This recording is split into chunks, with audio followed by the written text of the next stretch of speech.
All seems well at the Crystarium? Yes. Yulmore was plainly more concerned with finding us. How flattering.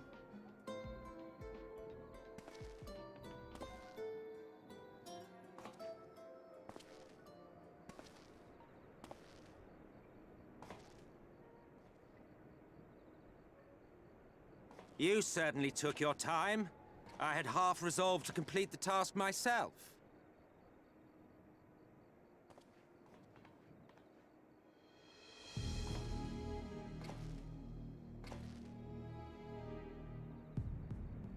And you are... Were one to study the annals of Garlean history, one would find yonder visage on many a page. Though by rights its youth should long since have faded. Well, well, we have a historian in our midst. That spares me a lengthy explanation. I am Solus Sos Galvus, founding father of the Garlean Empire, and under various guises, the architect of myriad other imperially inclined nations. As for my true identity,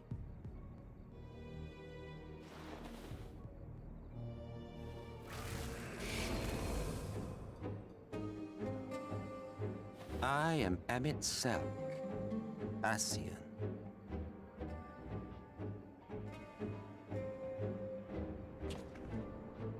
Gaius spoke of you, a native of the Source. Equal in rank to La Habrea. And you came all this way just to introduce yourself to us? Behold the sky, restored to its former glory. Have you ever seen a more affecting spectacle?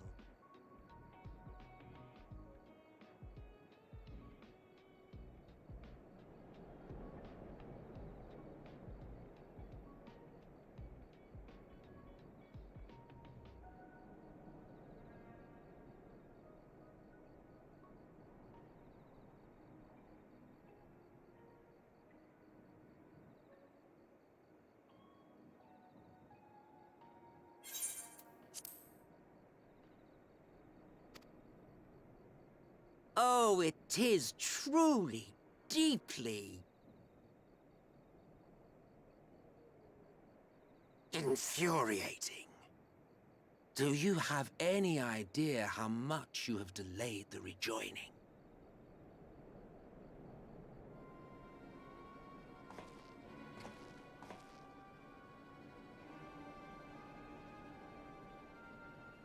Following the flood, the First had been listing ever further towards the light, towards stasis. The end was in sight. Enter man and his indomitable spirit. He would haul the world back from the brink. And adding his lumpen weight to the power of growth, he duly tipped the scales, if only by a fraction. Yet a fraction was enough to spoil the perfect imbalance needed to bring about a rejoining. Had mankind continued to live in idleness under Vorthri's rule, all the conditions would have been met.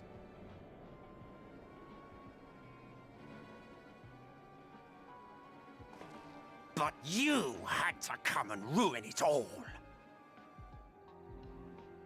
Thanks to your meddling, light supremacy is in doubt, and our painstakingly laid plans are in tatters!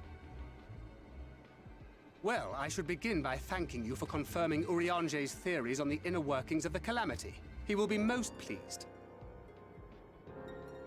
As for what happens next, might I suggest you admit defeat and walk away? Happy to let me go, are you?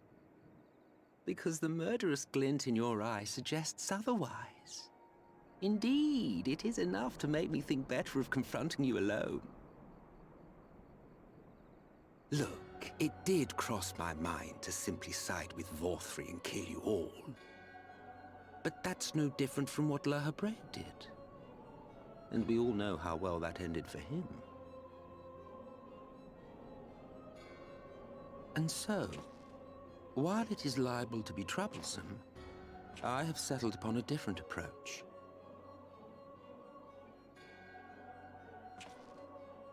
Cooperation. I will not raise a hand to hinder your hunt for the Light Wardens. If you desire it, I will even lend you my knowledge and strength.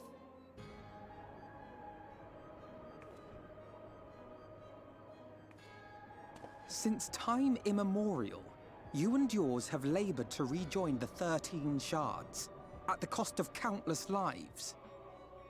Do you expect us to believe that your objective has suddenly changed? Nay, our objective is the same as it ever was. Though I dare say, you do not know our motive. A war waged without knowledge of the enemy is no war. It is mere bloodletting. Just once, might we not seek to find common ground?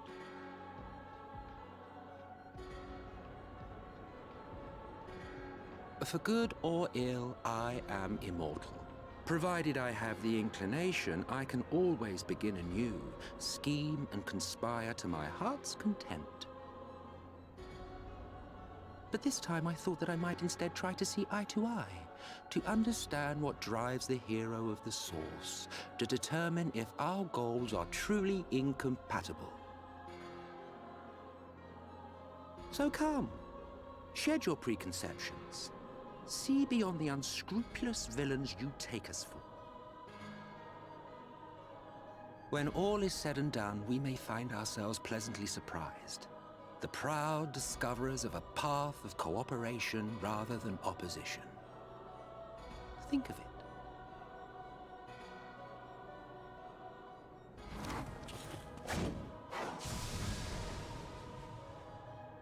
Thou hast delivered thy proposal, and we would not dismiss it outright.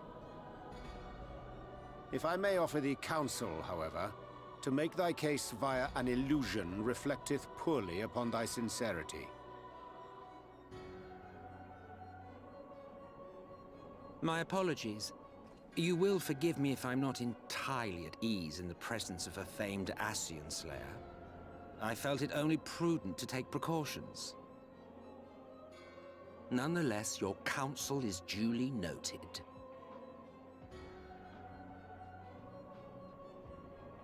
I take my leave, friends. Rest assured, we shall meet again soon.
thought my mic was on.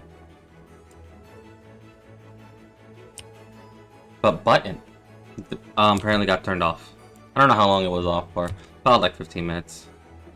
So, basic. I didn't really say much. I probably like unplugged something. So the thing is, I didn't say much. All I was basically just oohing and eyeing a lot. That's about it. But the response to what you said was that when you were when there were two things. Was that when it came to Emic Skilk, I said that he's basically not like Laha Bread.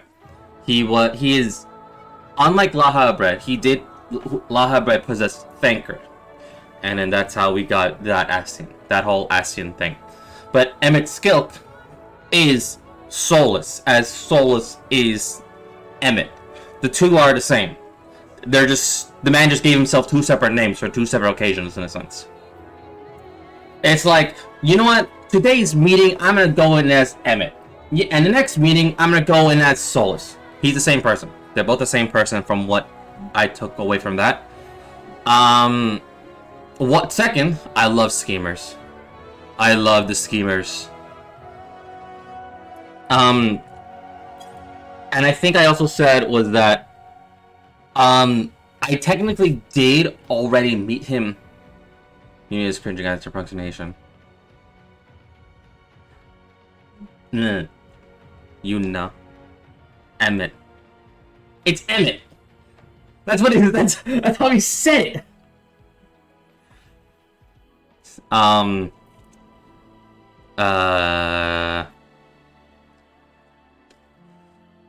Emmett.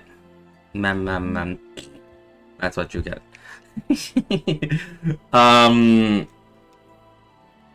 But I was trying to say was that Solus and Silk. Silk. That's what I've been saying. Do I have? It's probably my tongue. It's actually my tongue. All right.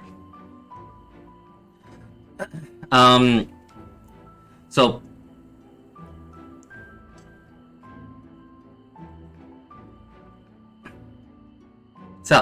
Silk.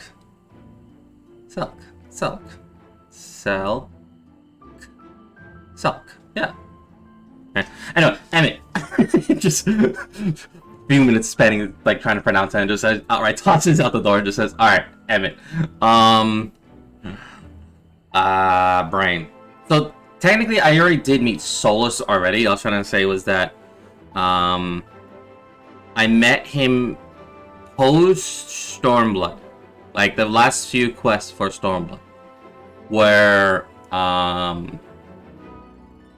the king himself was told the truth.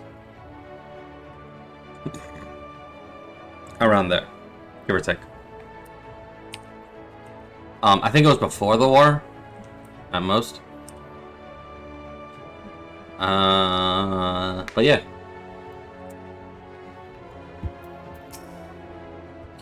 So I knew who Solus was. I just didn't know who Solus was. As I didn't know he was Emmett. Yeah. But I do love the schemers. Oh, they're always planning. They're awesome. Oh yeah. Ooh. Yay.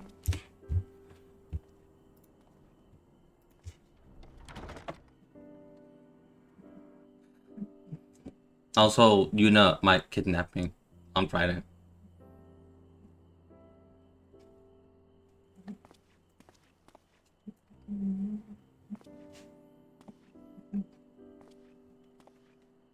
Huh? You'll get on Friday. You'll understand. That's it. Haven't over tackling. Pray take your rest. From the Exarch, is it? With that mirror of his, he can watch your every move, you know. You probably think you're talking to yourself. Yeah. Still, he's keeping you well fed.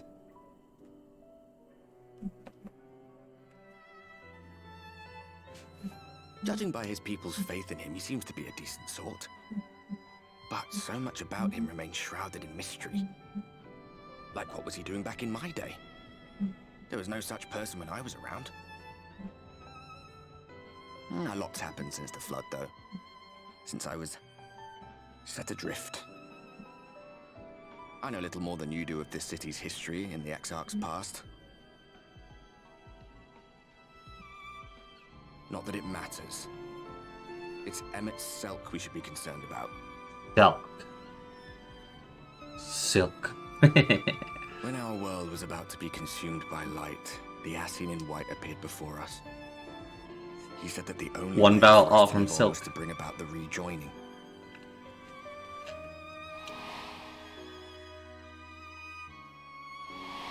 That's a moon.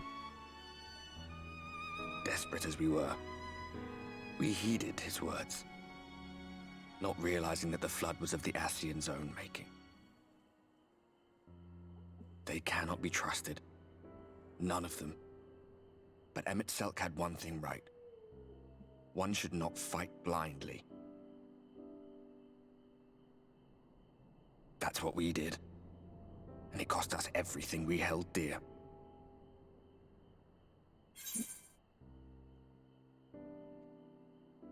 Not everything. Tell me about Seto. You're putting me off my dinner.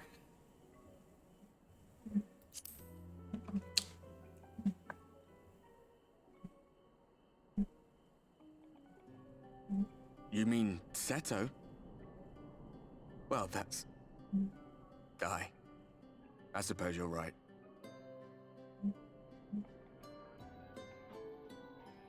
He's done some growing. When we were traveling together, he was nowhere near as big. And he obviously couldn't speak. I had no idea how much that medallion meant to him.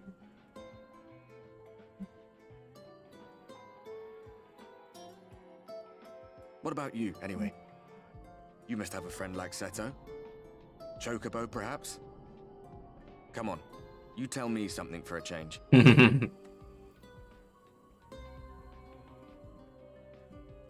Seto is the best boy, indeed. Seto is.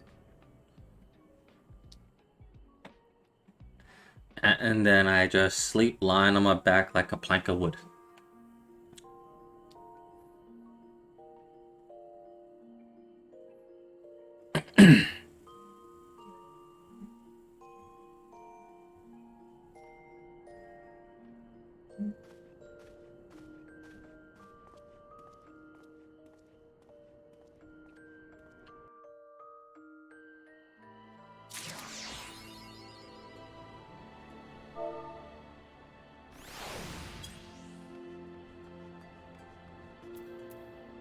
What's this?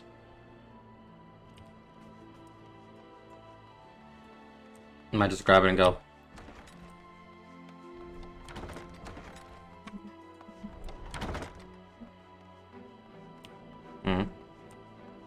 That was probably downstairs. I'll get it later.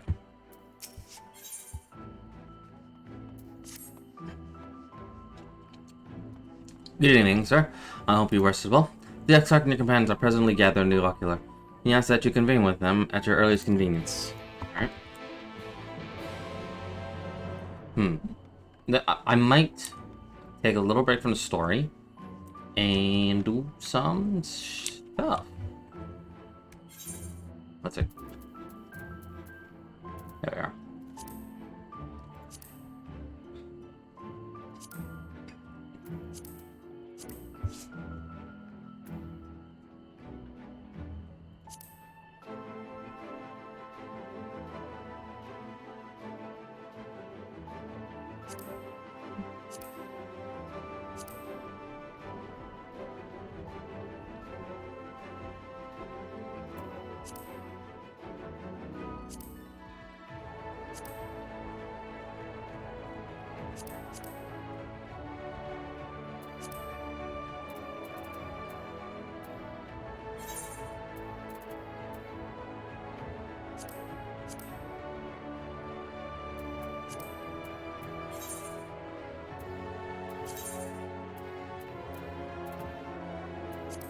Alright.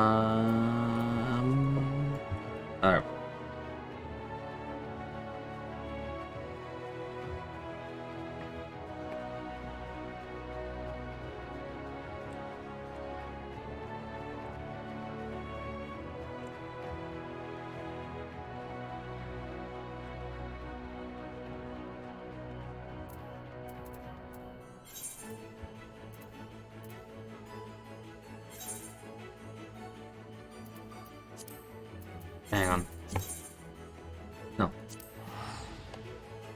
I need to figure out, like, which of these is which one. Am I going the right one?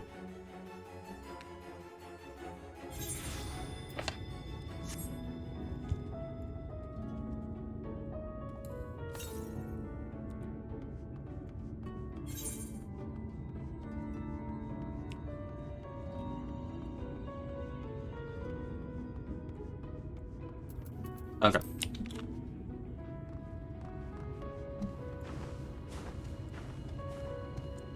So we're gonna take a little break from the story, and we're gonna do the job quests, or stuff. Yeah.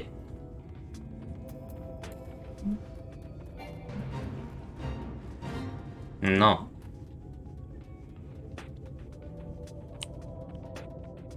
No, no thanks.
Good show, friend. I wasn't able to expect it from you, but seeing how you in battle has left me little doubt, it seems I found myself a formidable ally.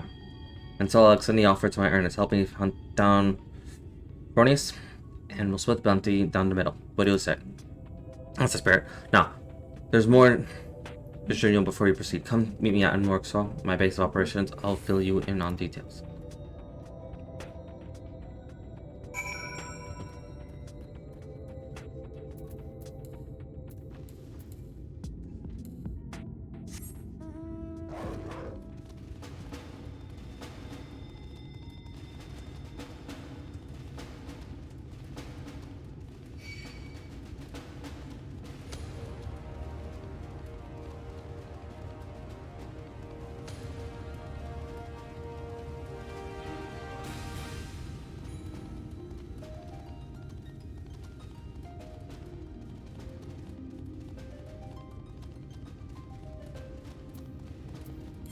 Minion guide.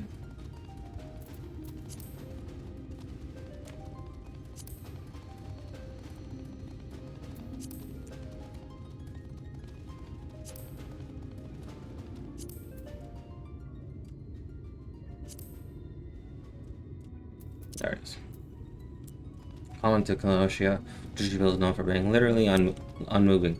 Its hunt effortlessly consists of waiting for a prey to wander by its feet before it aims to strike for a reason unknown. It's all fit to accept you as its master, and now follows you wherever you go, with bare minimum exertion. I love that.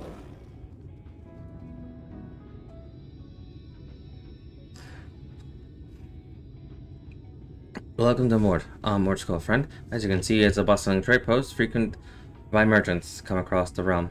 This was before Protheus showed up and started preying on unwitting travelers, hence the hunt. Hence the bounty, you see? Oh, there's a report about the hunters. Yeah, the fiend still roams free.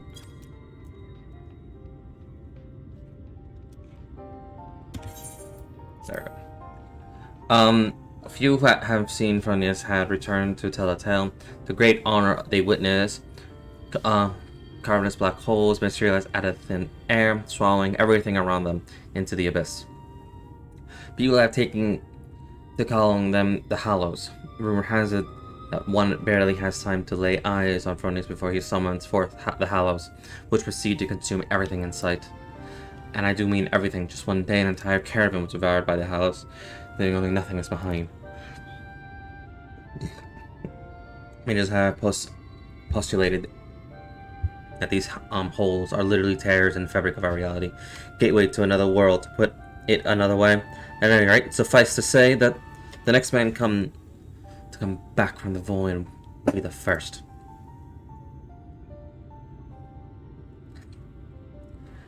And yet, there's something odd about it. Witnesses say that Fronius doesn't seem to go out of his way to prey on people or settlements. He simply shambles across the waste, summoning Hallows one after the next, and the destruction follows as a matter of course. Needless to say, drawing too near to the fiend errs tantamount to suicide. Even attacks from afar have been all but futile, as Fronius has simply summoned the Hallows to consume everything incoming in a row. With every conceivable means of attack foiled, even the most savvy bounty hunters have all but thrown up their hands, even though the bounty now stands at some 9 or 10-fold the original amount. I'm of a different mind, however. The way I see it, if only there were a way to neutralize the Hallows, we'd be more than stand a chance against Fronius himself. This is why I require your service. You are easily triumph over the Sin Eater spoke. You're a mage of no common skill. If anyone has the arcane knowledge and aptitude to help me figure out a way to defend against the Hallows, it's you. Don't worry, I fully intend to shoulder my share of the burden, and so I plan to gather all information we need before asking you to put yourself in harm's way. And with that, I best get to work. Once I formulate a proper plan of attack, we'll talk again. Until then, I suggest you continue to hone your casting skills. The battle that awaits us will not be an easy one.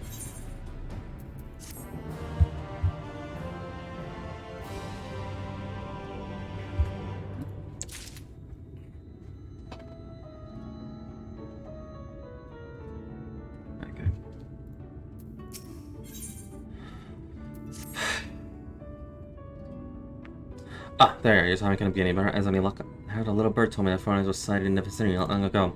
Don't worry, I have no intention of rushing it in like a fool. My plan is to shadow the Sin Eater from afar, that we might observe the house with our own eyes and formulate a suitable plan of attack.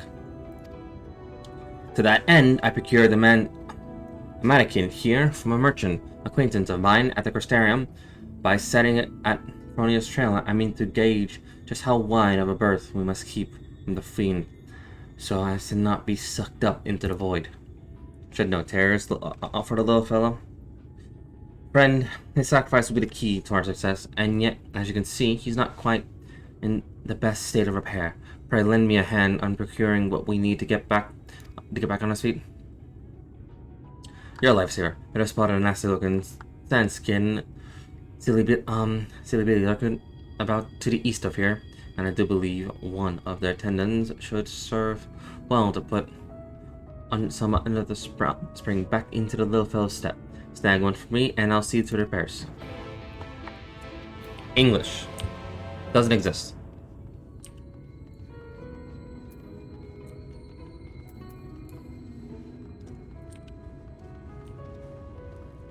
Alright. The reason why I want to do these job quests is because I at least have to complete one of them in order to even advance in the story. So, might as well make some progress on them.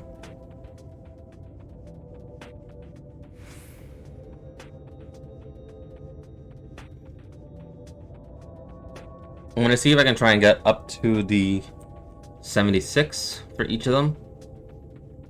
And then complete the 76 level job quest. Because it seems to be going up by 2s.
You're not finding the tendon? There you are. And over. I was an arm like, but hey, helps us claim the bounty in the end. It'll be more than worth it. Perfect. Yes, I reckon this is durable lasting enough to replace the Mapkin snap drive belt. I'll fetch my toolbox and get started straight away. In the meantime, why don't you scout ahead and look for a suitable lookout point? Furnace was last sighted southwest of town. Try to find a spot on the higher ground, out of sight from the main thoroughfare.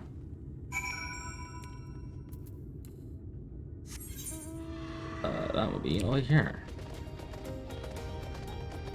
Dun, dun, dun,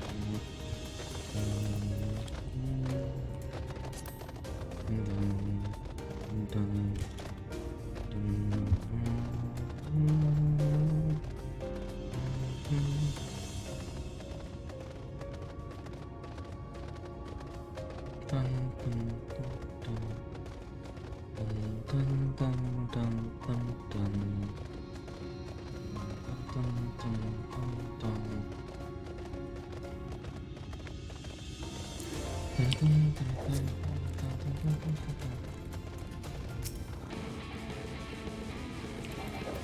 So you chosen death. Got it.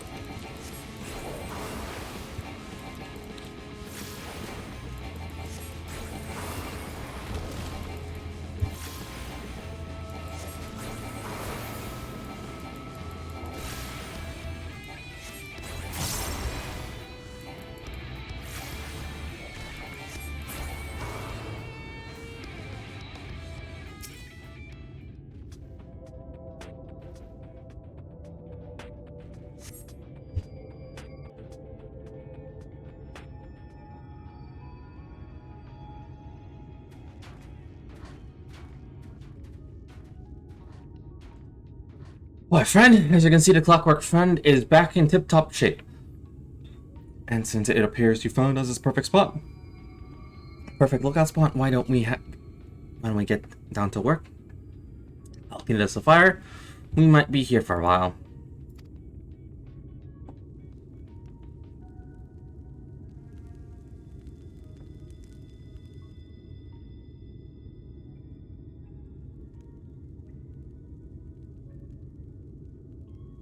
Well, I'll be. There's the bastard.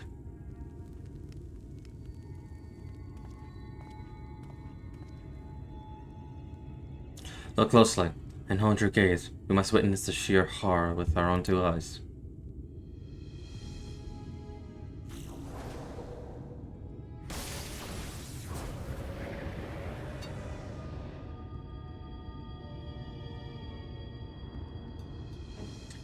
No, we mustn't send Automakin too soon. If only he sees it, he may very well blast it to bits before it has a chance to investigate the Hallows.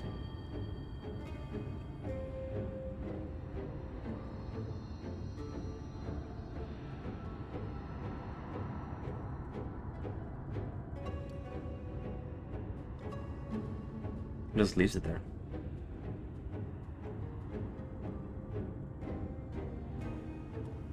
And there he goes. I'll send him back to trail him. Let's sit back and enjoy the show.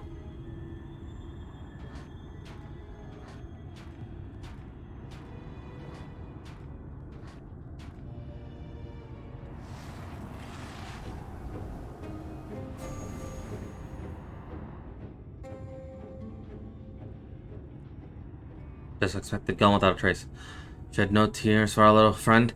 Though his sacrifice, we know just how much distance we must keep from the Hallows to avoid being sucked into the void.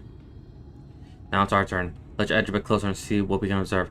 Mind you take care not to wander too close, lest you fancy a vacation to a dark, shadowy abyss.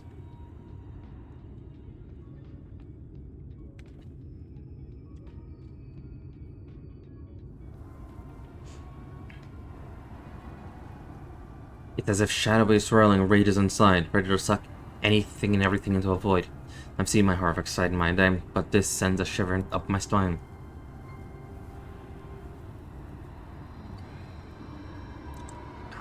It's so dark in here.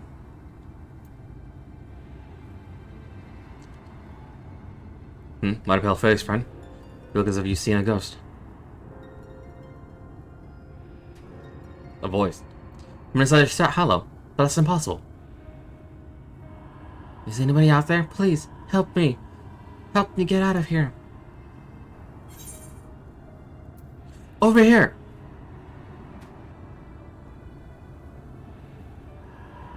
Was that a voice? Is someone out there? If you can hear me, please, you must help me. I can't see anything. No roads, no trees, not even an ether current to follow. Which way do I go? How do I get out of this place? That voice. What in God's name is it saying? The voice of a boy, you say. Claims he lost inside, with no ether current to follow. Sounds like a drift in the flow. Not unlike what happened if the etherite to which one was teleporting was destroyed in mid-journey. Wait a minute. If there were a way we could channel your ether into the void, might that not allow your etheric form to serve as a beacon of sorts to guide the child back to us? Of course, not that I would know how we'd go about that. We can just do that. I won't even think of asking how. Do your damnest.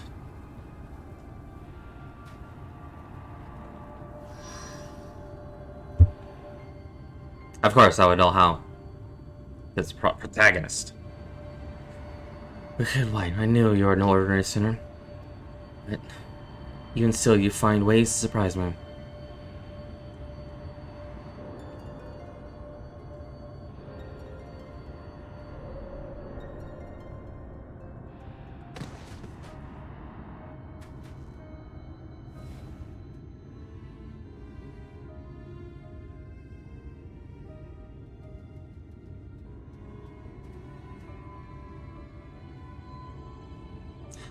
Where am I? Is Phronius bringing people back? I'll be damned. There was a child inside. Our little expedition has left us with more questions than answers, right? But for now, this boy needs our care. Let us hurry him back to morgue mode and find him a warm bed and some nourishment.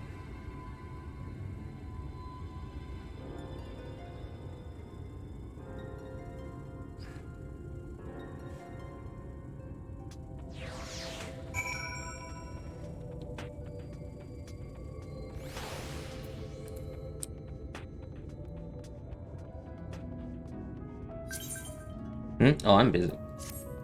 One second. Me busy.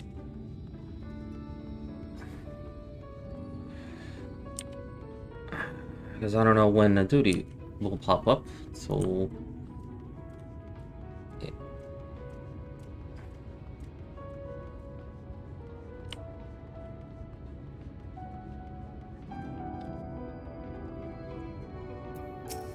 One second. The boy is resting now. He is weak but not wounded. Less as far as I can tell. Needs to say, his presence raises questions. Are the other traps on the other side of the Hallows? If so, they may as well be returned to our world alive. There is much we must ask him when he wakes. On the other subject, might be an odd question, but have you ever looked after a child before? As a matter of fact. You don't say. In that case, he's all yours. I'm just in front. I can't very well tie you down here forever. Worry not. I'll manage somehow. I suppose the first order of the day should be to get some food for his belly. He does look terribly pale, after all. Methinks I go hunting for some meat. No, perhaps I should take him to a physician, after all. He may be suffering from some ailment incurable to the eye. Or maybe I should... Damn it all! I knew I wasn't cut out for this. No. It's fine. Alright. Reprise. What does that do? Deals unexpected damage to your potency. Oh great, it's a combos!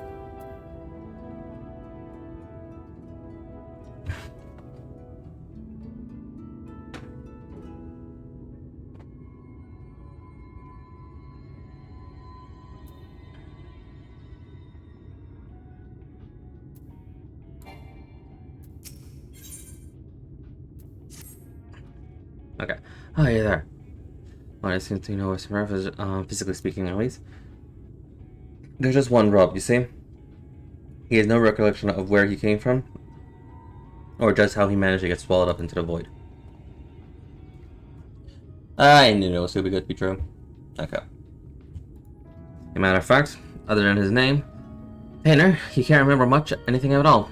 He seems a good lad, mind you, eats half hours cooking with a smile and nary a word complaint. Yet I reckon he's hurting inside, and badly. We must reunite him with his parents with all due speed. I suggest that he go for a stroll around Morgue, in the hopes that these sights might help to jog his memories. He can't have wandered far. Why don't you go and check up on him?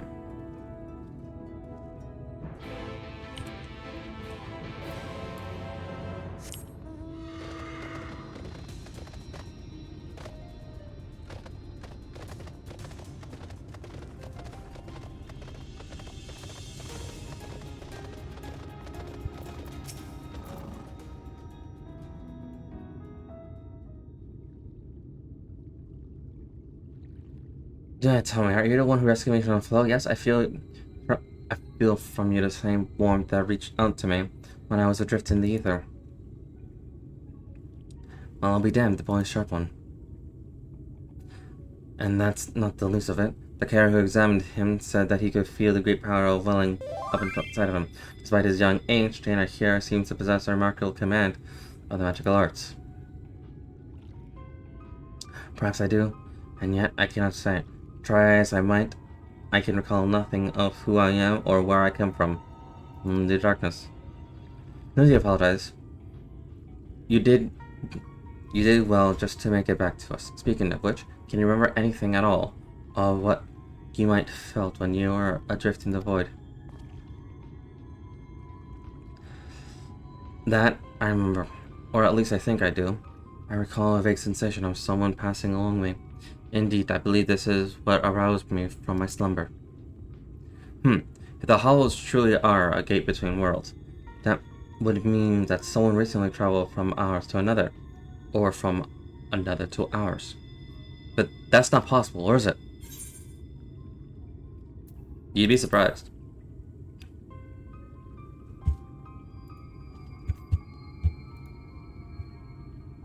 You know something I don't, friend. Worry not. I won't pry for details. Oh well, no sense racking our brains over a matter beyond our comprehension. Let's concentrate on what we can do. Namely, finding the boy here a home. No doubt his memories will come back to him in due time. You truly do that? For me? But you two have already saved my life. I couldn't possibly burden you any further. There's no burden at all. Besides, if we can figure out just who you are and where you come from, it might just lead us somewhere to answers we seek. Now, let's consider the options. One possibility is that you're an orphan, all alone in this world, with not a soul to care for or look after you. And yet, this seems unlikely, yes? The magical power you possess say otherwise. If you are truly as skilled in magic as they say, then stands to reason that someone trained you in the art. Who's this master of yours is, or whether you are of their blood, or simply receive their tutelage, this I cannot say. But either way, I am certain they're worried sick about you.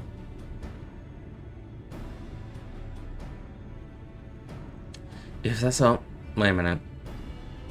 If that truly is so, I'd very much like to meet this person too. Wait a minute. That settles it then. Let's get down to business. I took the liberty of inquiring around Morgue's and the Crystarium. Unfortunately, there have been no reports of missing person matching standard description. Which means that we have no choice but to take our search elsewhere. I know of a merchant in town whose travels often take him far afield.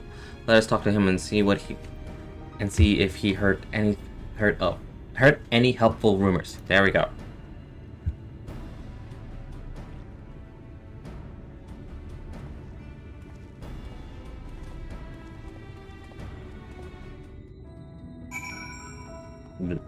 There you are.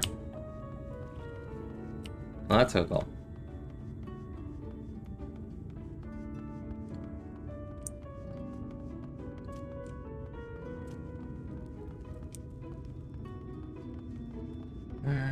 There you go.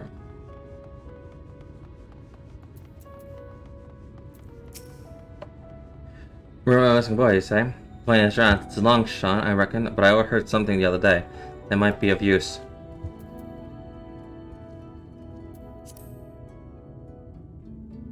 Are you in instance 1 or 2?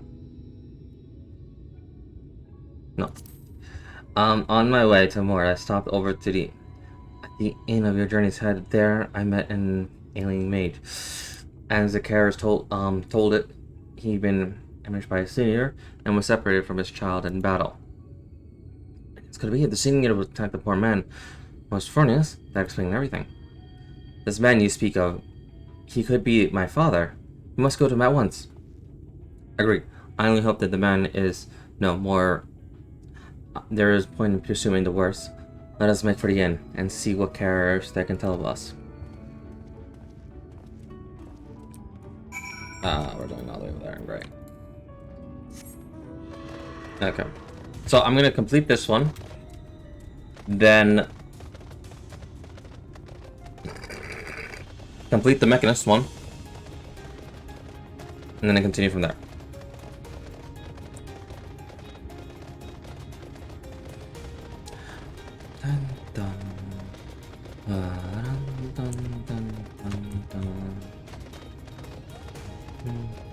So I'm gonna grab the level 46, and then I'm not gonna complete it.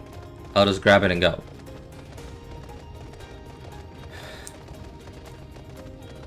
As knowing me, I'm gonna forget where everything is. So, and there isn't a thingy here. It's up there.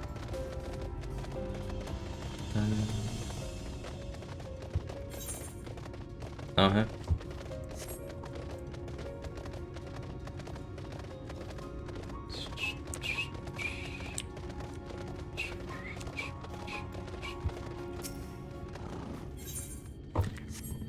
Okay. Just want to make sure I was synced to that.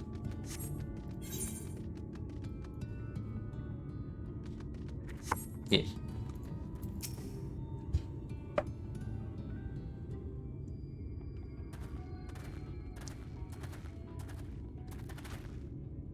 Hi there.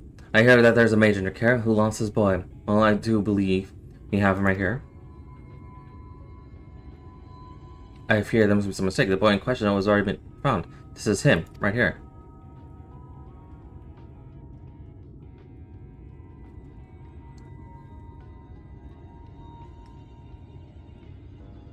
What? So it wasn't my father after all. That's why with you. He too has been separated from his family? Just so. We heard the man was looking for his son, and we just hoped, alas, it seemed he wasn't meant to be. But there are many people here, yes?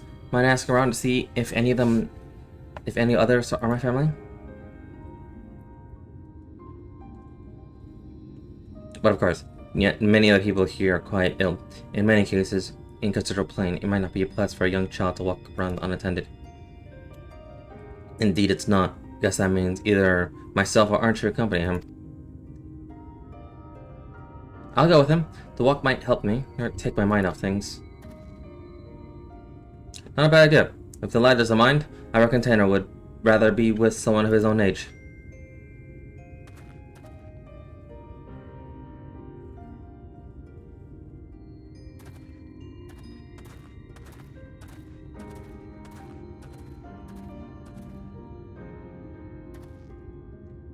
Take his mind off things. Speaking of which, how's the boy's father holding up?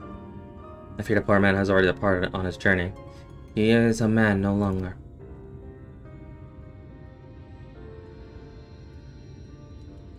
The child insisted upon staying by his father's side until the last. I permitted this out of respect for him, though part of me regrets the choice.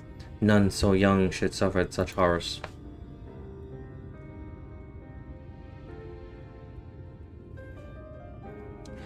It was some small solace to learn that he was a living relative who reside at the Castellarium.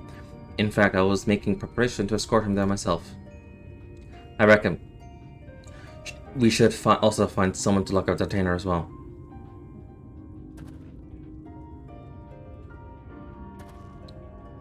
Don't get me wrong, friend, I haven't given up on our prospect of finding the boy's family, but we have no other leads, and a deadly sin eater is still on the loose. If the lad tags along with every step of the way, he's far more likely to end up dead or worse, than to ever reunite with his family. Here's what I propose. We find someone to watch over after Tanya for a time being, and get back to the hunt, and gather whatever clues we can about his origins along the way. Very well. We must see that he is safe.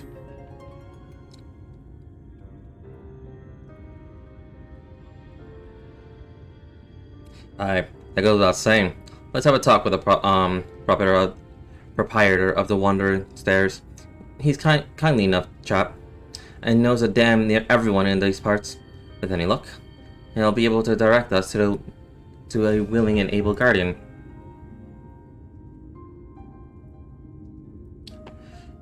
Don't look, I don't like this any more than you do. But it's the best we can do for the boy, given our circumstances. At any rate, let's find him and share the news. Don't worry, it's my decision and I intend to take responsibility for it.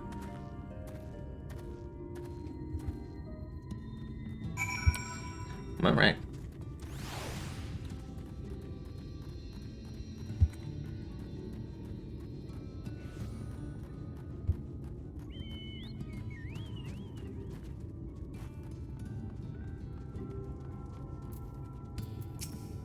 Oh, god damn it. Bad news, it seems the two young ones got into a quarrel of sorts, and Tainer's up and ran away. Seems the lad mentioned how he'd come out from one of the hollows. The other boy put two and two together and figured he'd be attacked by a sin eater. Then I said my dad was attacked by a sin eater and he turned into one. So I asked, what if you turn into a sin eater too? Tainer's face went all white. He kept saying, what do you mean? What do you mean? Over and over and over again. I just couldn't take it anymore. And before I knew it, I was shouting him, shut up, just shut up, I bet you're turning into a sin eater already. Why did I say such a mean and nasty thing? Oh, god damn it! Don't be hard on yourself, lad. Both of you had it rough out there these past few days. Nobody could blame either one of you for the feeling a bit on edge. Let's hurry and find Tanner before he comes to harm. Let's split up. I'll search to the west, you take the east. And be careful out there. And how much you want to bet? This will lead to a solo instance.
And in the AoEs.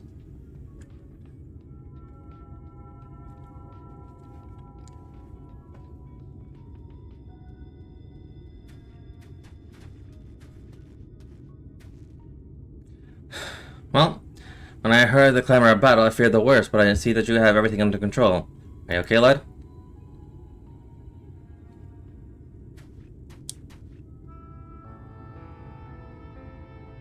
Forgive me, I don't deserve this kindness.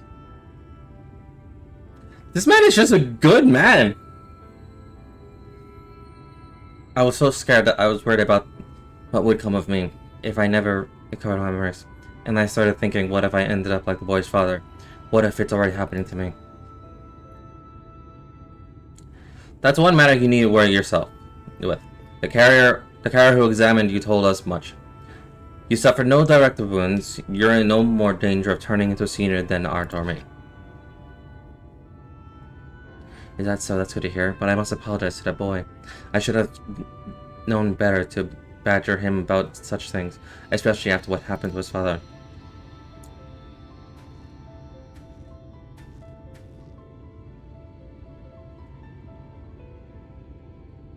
Funny thing, that he says the same thing about you. You both have good hearts, lad. And you've been through more than any man should. There's no need to be ashamed about your feelings. There is still so much I do not understand about this world. Why does no one know me here? Why does no one here know of me? Am I doomed to be alone for the rest of my days? Why? Why must it be this way? If only I could remember something.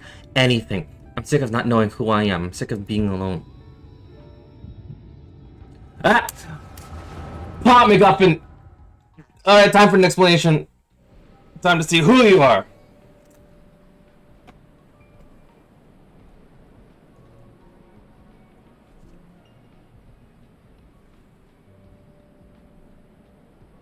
Now it's your turn, Tanner. Do not be disheartened by your last attempt. Even the greatest of mages have known failure. Your command of magic is equal to my own. If I can succeed, there's no reason why you cannot. Free your mind of worry and focus. Thank you, Albert. I'll try my best.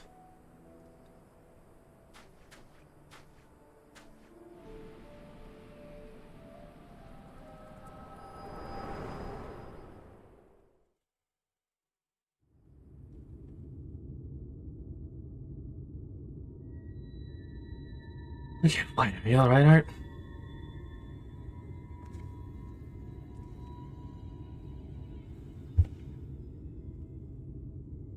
I remember now.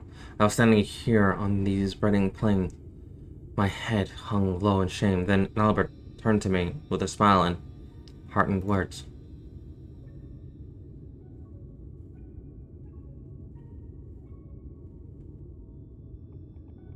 Albert. Why does that name sound so familiar? I reckon we have much to discuss, but not in this godforsaken place. Let's head back to the inn and see if we can get to the bottom of this.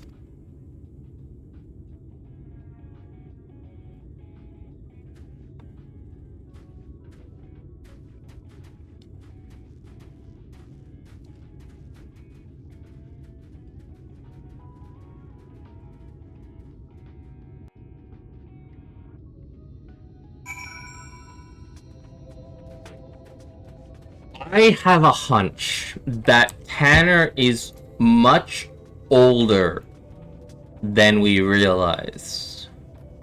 And Albert is Fronius.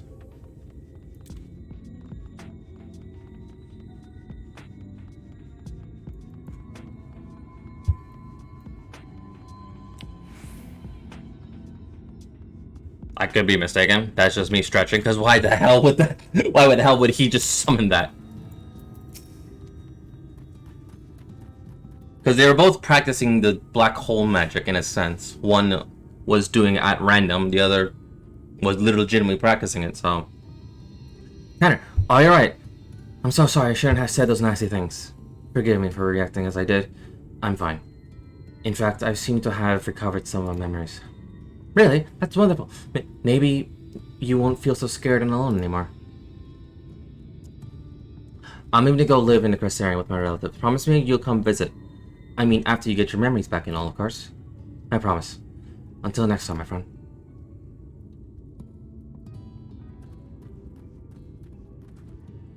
I knew you. You would make it work things right out. Now let's return to Mord. We have more than our share of questions that need answering.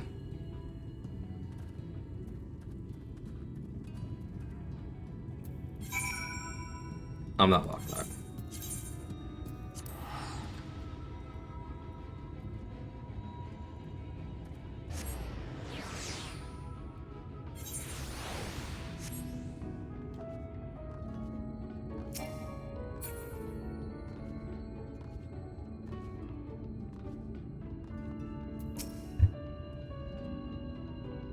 As I saw it, first you fainted all of a sudden, then you came to a portion of Tanner's memories had returned.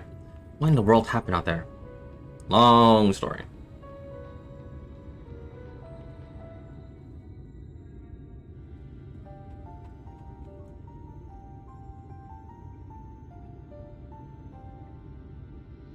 Hard to look into the past, eh? And you're certain that what Art described matches with your recollection of the past. I don't know how to break this to you, lad, but your friend, Albert, that was with you that day, he's no ordinary boy. He's none other than the very man who became— I call it! I call it! The very man became, Pronicius, one of those goddamned warriors of light. If he was just a young child in your memories, that means what you saw took place over 100 years ago. Was that were just a coincidence, another boy with the same name, but no, judging from the formidable command of magic, we can only assume it was him. On the way back, I managed to recall some more about Albert and myself. We were taken in by a group of mages, consortium of sorts. They were searching for a means to open a portal to another world, and were recruiting young children with high magical aptitude for a task. Albert and myself were the two they chose. You can't be serious, and yet that would explain the senior's ability to summon those damned hallows. And if you possess the same knowledge and training as Albert did, it could also explain why you're able to survive in there for all that time. But what I don't understand is, why haven't you aged at all? I cannot say for sure, and yet my memories, they are slowly coming back to me. In time, I'll be able to help you find a way to close the hollows. You'd be a lifesaver if you could, but don't overburden yourself. You're still recovering after all. In the meantime, don't worry. Art and I will see that you're safe.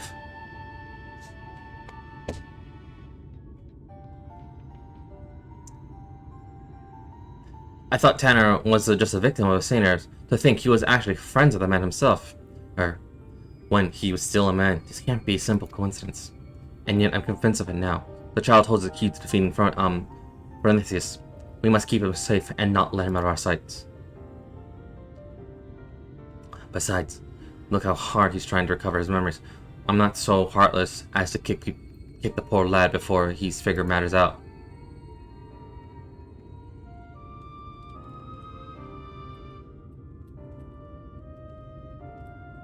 But we can't very well rush things. You and I will continue to prepare for the battle ahead, while waiting for the rest of Tanner's memories to come back to him. That is to say, if that's alright with you, lad. I'm so sorry I couldn't possibly burden you any further. Look, lad, I only known you for a short while, but I can tell you're a good heart, and you're a good head on your shoulders. I can only begin to imagine the horrors you've been through, not to mention the fears and uncertainty you face even now.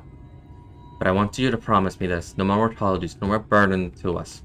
You're no burden to us, not in the least. You are a valuable member of our band, and as long as you're willing, I want you with us. Isn't that right, Art?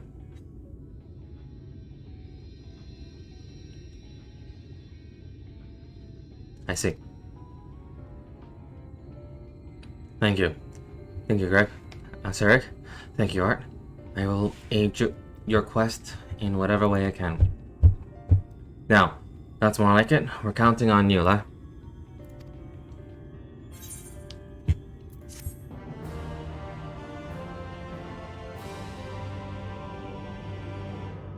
Alright. Let's grab this one. His friend Tanner here has told me that his memories are starting to come back to him. There's recollection in particular. He says he's eager to discuss with the two of us. Tell us where it is, lad. Into a cutscene I go. As time goes, my memories of my earlier days return to me piece by piece. Now Albert and I were born to the members of a great consortium of mages. From our earliest years, we were tutored in magical arts by some of the realm's greatest scholars. the Caesarium leaders sought to find a way to open a hole in time and space, a portal to other worlds, from which they could summon forth beasts of great power. Albert and I were chosen to participate in the research. Summoning great beasts from beyond our world? You're a mage, Art. Is that even possible? Perhaps he seeks a void sense?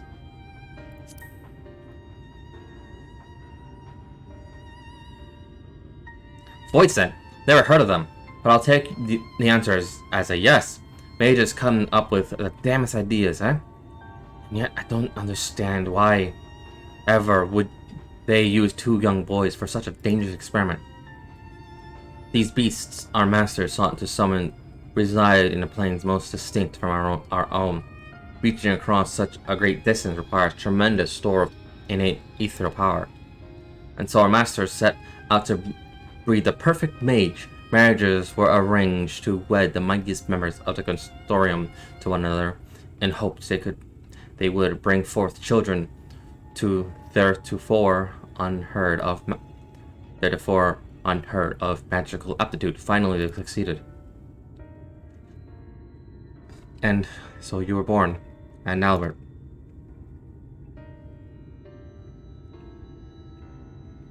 Indeed. From even before we could speak, we were taught the complex incantations required to breach the boundaries between the worlds.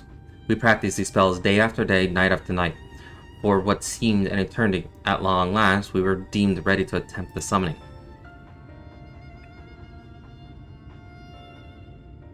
Sadly, the experiment ended in failure. The pull from beyond the rift was too strong to resist, and I was sucked into a hollow of my own creation. There I remained trapped, alone, adrift in that empty void until Art called me back to this world. Alas, over a century had passed since that fateful day.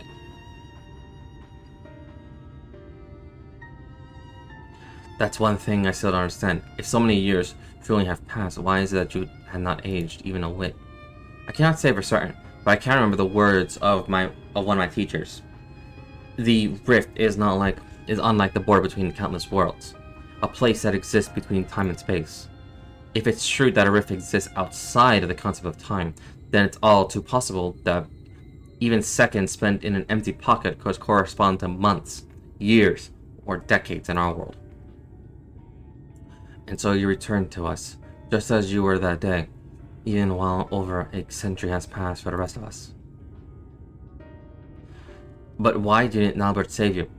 Shouldn't it have been as simple as opening up another portal to the void where you were trapped? I feared that we close to impossible, opening the portal and reaching as far into the rift as we did required all of our energies to be focused in unison. So in losing you, not only did Liber lost his friend, he lost his only chance at saving you. Talk about dealt a rough hand. Fair enough, I have good news to share. I do believe I've managed to recall the incantation needed to summon and manipulate the Hollows.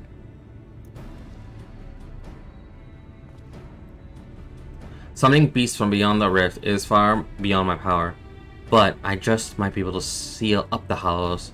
Fronius so enjoys summoning. What you say, friends? Shall I give it a try?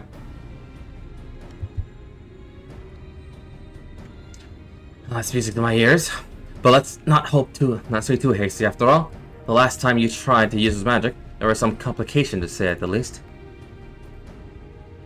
Yes, you must take every necessary precaution before confronting Fronius in the earnest. Let us meet outside the village where Tanner can test out his magic, safe from harm.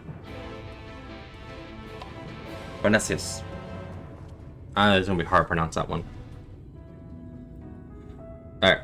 So that is the 76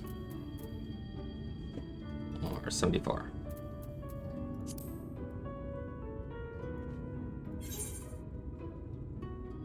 $76. Now Bert Salam. Jane, come on. There you are. Alright. So I do want that there, but I'm not going to continue it. And guess what time it is? It's time for gun.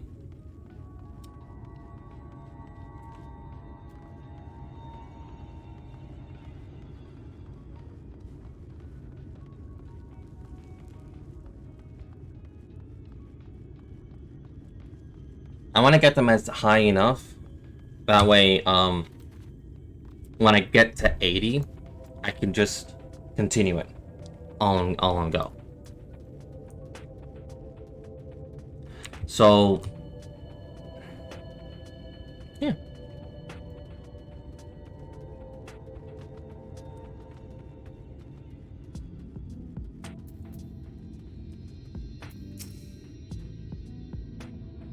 This is certainly the place. I gather those bones once belonged to dear Samuel. But I see no troublesome Arcane.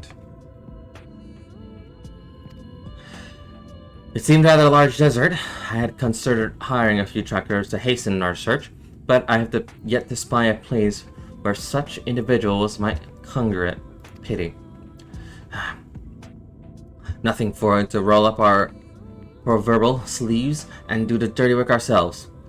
We shall split up and search the sands for a sin-eater spider. Sin-eater spider. Whoever finds it first may have the honor of slaying it themselves. And should we not find it, well, after we both have searched for a suitable length of time, I say we meet back here and let the hunt begin.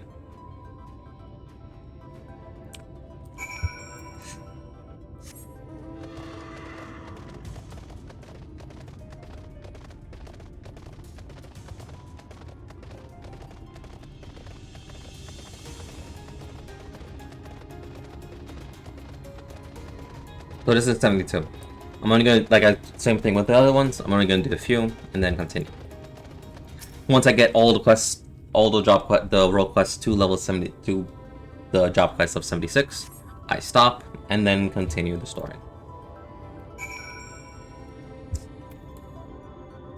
So,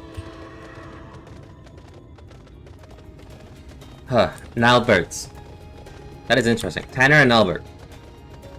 So I was on the money. So in a sense, they're brothers. As they were bred within the same constrictum. They might as well be relatives. They're brothers in a sense.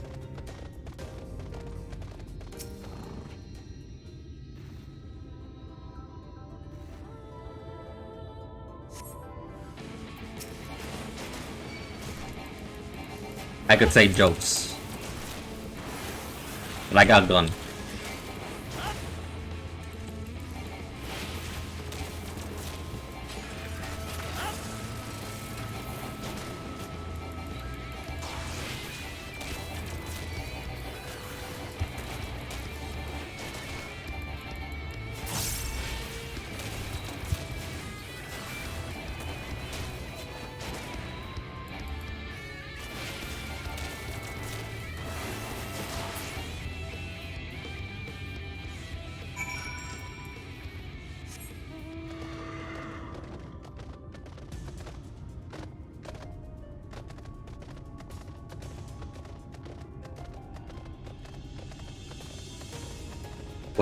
Twitch.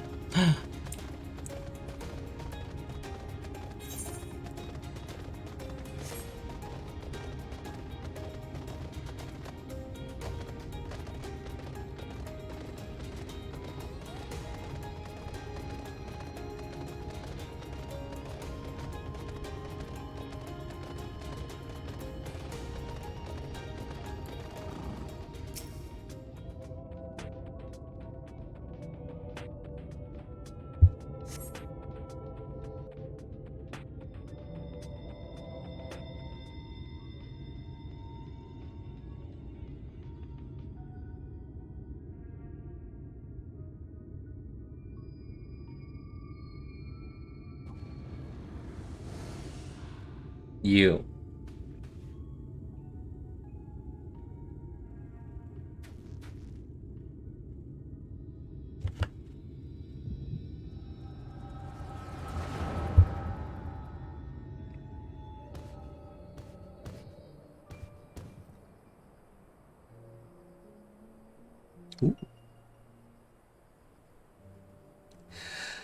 There she is. The scourge of Novrant, the devourer of souls. Balan quits. We bring this mark down, they'll be singing ballads about this till the end of time. Never mind the king's bounty. Hells, we could pay ourselves a couple of castles apiece. Flanking maneuver, as we discussed. Wait for my signal, then we'll strike at once.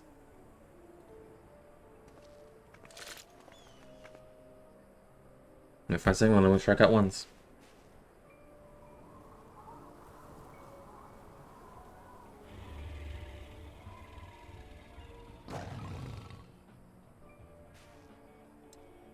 She's on to us.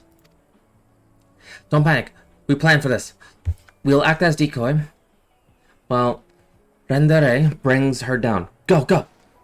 Wait, not yet. There's no time. There's no need to rush this.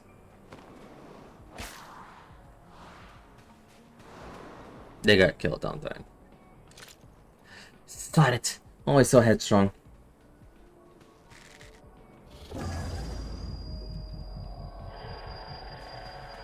Back me in my head. I can't.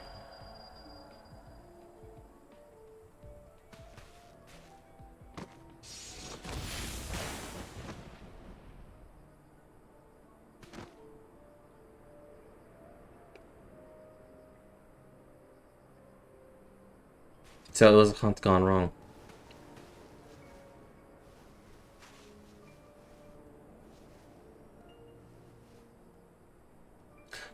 Come back here. Finish it.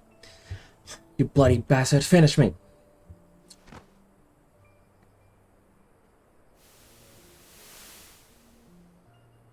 Yep. Hunt gone wrong. I'm so sorry. It's all my fault. Wow.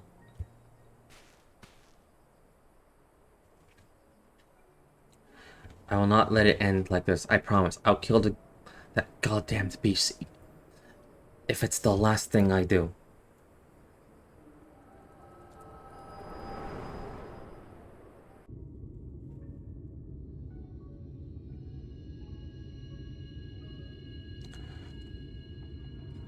Hey! What was that just now? I've had headaches before, but by the way you're thrashing about, it wasn't like anything I've ever felt.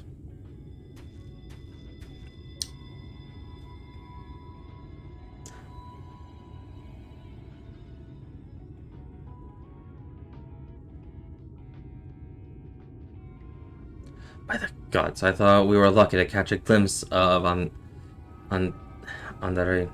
But you're also telling me you're granted a vision of our past with this power of yours. On there. Though, two warriors killed while hunting a great horned beast. A beast their survivor companion vows of slaying revenge.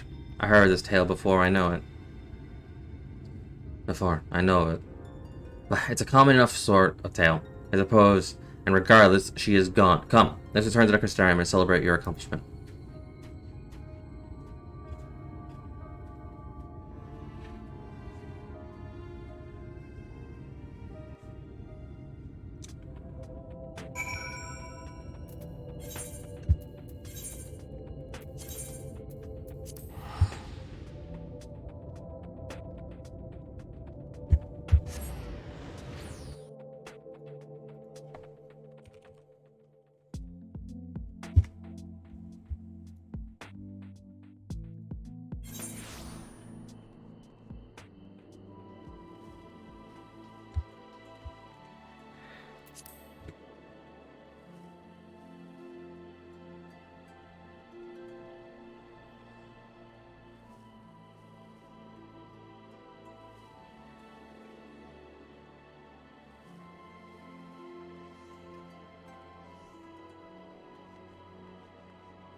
They will sit, and so I bid a glass.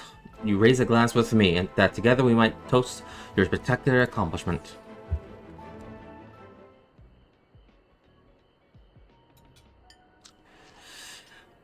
I think you're quite hearty. A meal after a job well done. Drink up, my friend. Drink up. Oh. Occurs to me, my good man, and I get to ask your name so quickly that we forge our friendship that I hardly noticed until now. Art. Reckoning art. Yes, I rather like the sound of that. Reckoning art. The daring duo. The brave bounty hunters, the scourge of sin eaters. Once we slain on Andri, and a soul of Norvrant will know our names. They shall ring out all across the realm. But I should not dwell over much on the victory before we struggle. A wise hunter is prepared and patient. 'Twill be prudent to send double, nay, triple the agents afield to seek promising new leads. If you didn't know any better, I'd say you're Gillionaire. You're sure it's wise to spend your money so freely?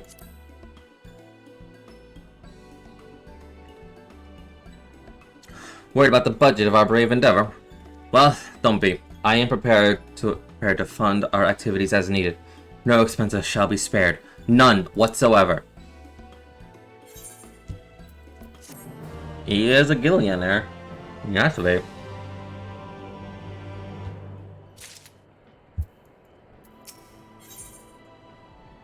Freedom from privilege.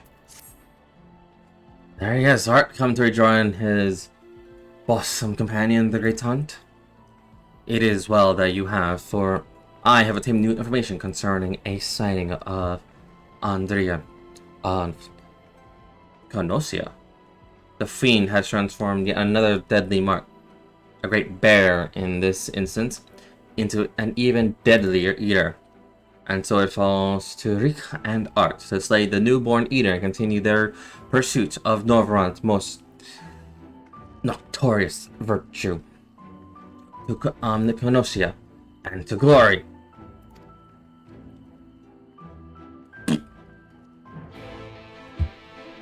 Galicia. I just love butchering the names. It makes people mad. Galicia. No.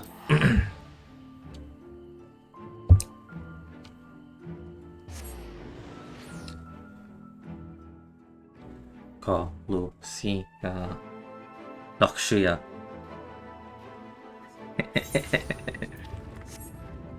For once, I think I can fly in this one.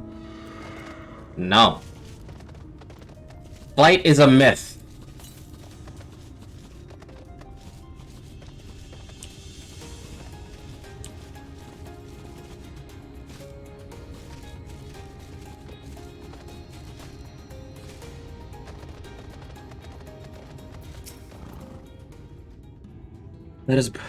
Let us brook in further decay, delay, commence our search separately as before in Amarish. If you catch the eater first, I'll grant you leave to kill it without me. I trust you will not be disappointed if the reverse were to occur. Surely not, surely. I myself will be most put out if I happen to lose to you a second time, and so, on that note, may the best hunter win. He's gonna lose to us a second time, isn't he?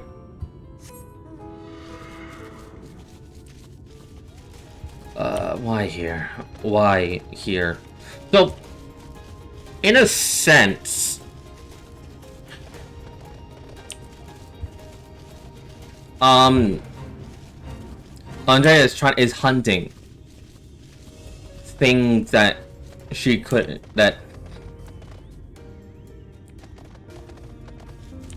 I'll get to that later.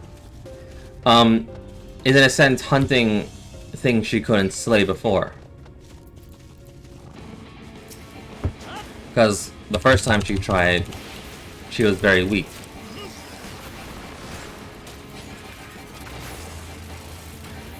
So now, in a sense, she's using this newfound opportunity to kill basically anything.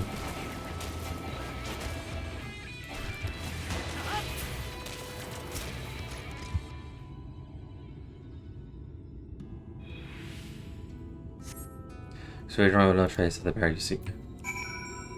Of course.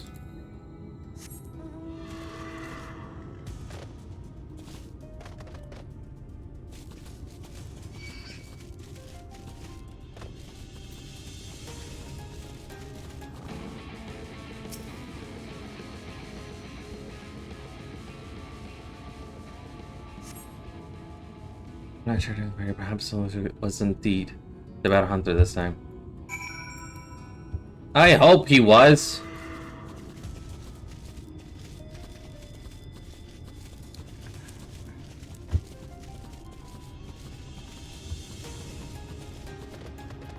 Please don't let me see him all week already. Please tell me he's killed it.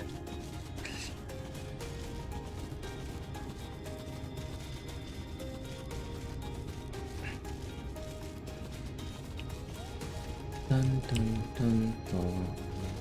Dun, dun, dun, dun, dun. Dun, dun, dun, dun, dun. Dun, dun, dun, dun, dun.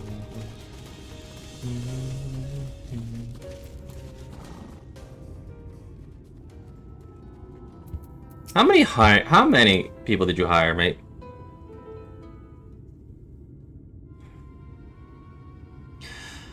It is sad art, but it seems we're late to the party. Brett and his mates slew the beast before we could. Oh, okay, it wasn't you. So it's true then. You cashed your lot with the boy. You poor daft sod. But I don't understand. The Eater was a newborn. How could you possibly have learned of it and gotten here before we did? Well, why do you look familiar? Well, see, that's the problem with relying on hired help. They're loyal to their coin, not you. And you're not the only one willing to open his purse.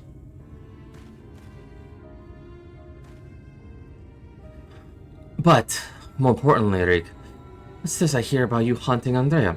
With help, I mean, rather than all by your lonesome. I have a distinct memory of you storming off in a huff, saying you didn't need me or anyone else to finish the job. Tell me I'm wrong.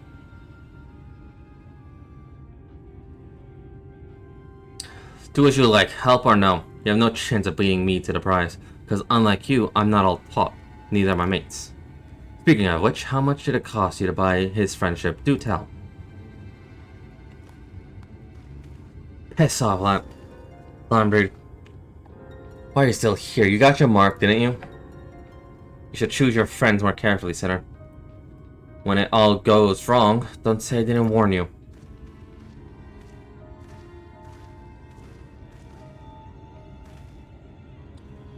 You have questions, I'm sure. As you have surmised, Lambert was once a comrade of mine. I took him into my service that we might attone our skills, battling Sin Eaters in preparation of facing Andre. However, I soon come to see that he was not all capable of a hunter, and so I dissolved our working relationship. Unfortunately, he did not take it in stride, and instead resolved to recruit new companions that he might beat me at my own game. It would seem his fortune has improved greatly of late, so much that I fear we can no longer afford to dedicate time to tracking lesser eaters, and must devote our undivided attention to pursuit of Andre. As much as we would get back to the Castellarium, but before I depart, I have one other matter I need to attend to in Ulamore. If I might trouble you to accompany me? Oh, but of course you will. Let us be off.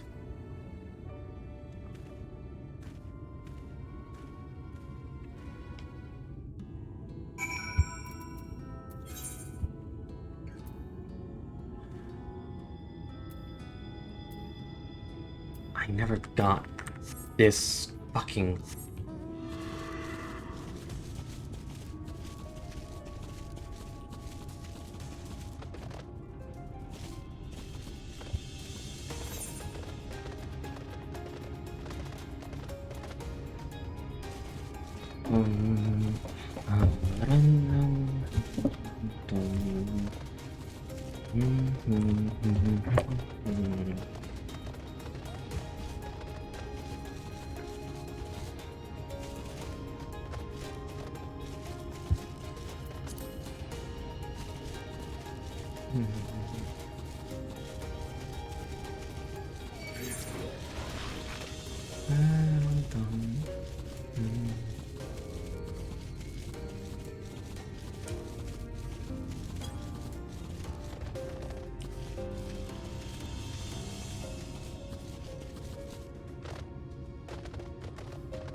Triggers me every time.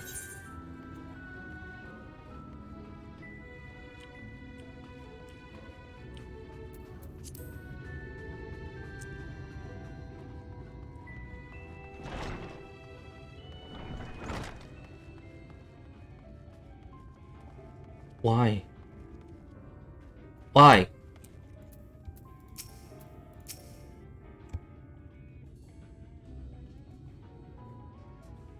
Alright, allow me to introduce you to my father and mother. Okay. Father, this is my travel companion, and my dear friend, Art.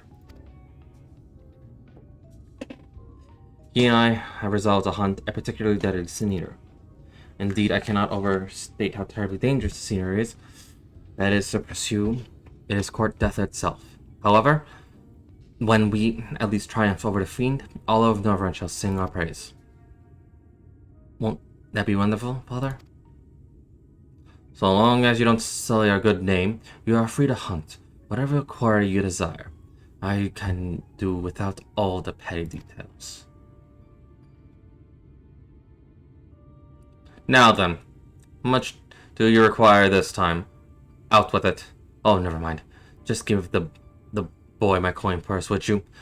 I am sure it will suffice for his trivial pursuits.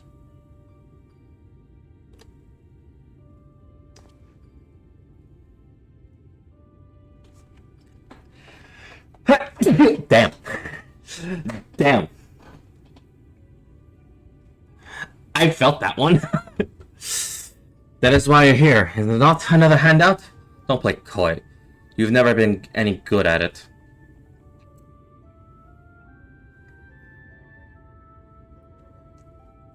You know, I honestly don't know why I came here. Keep your coin, Father. We're leaving. Art, right now.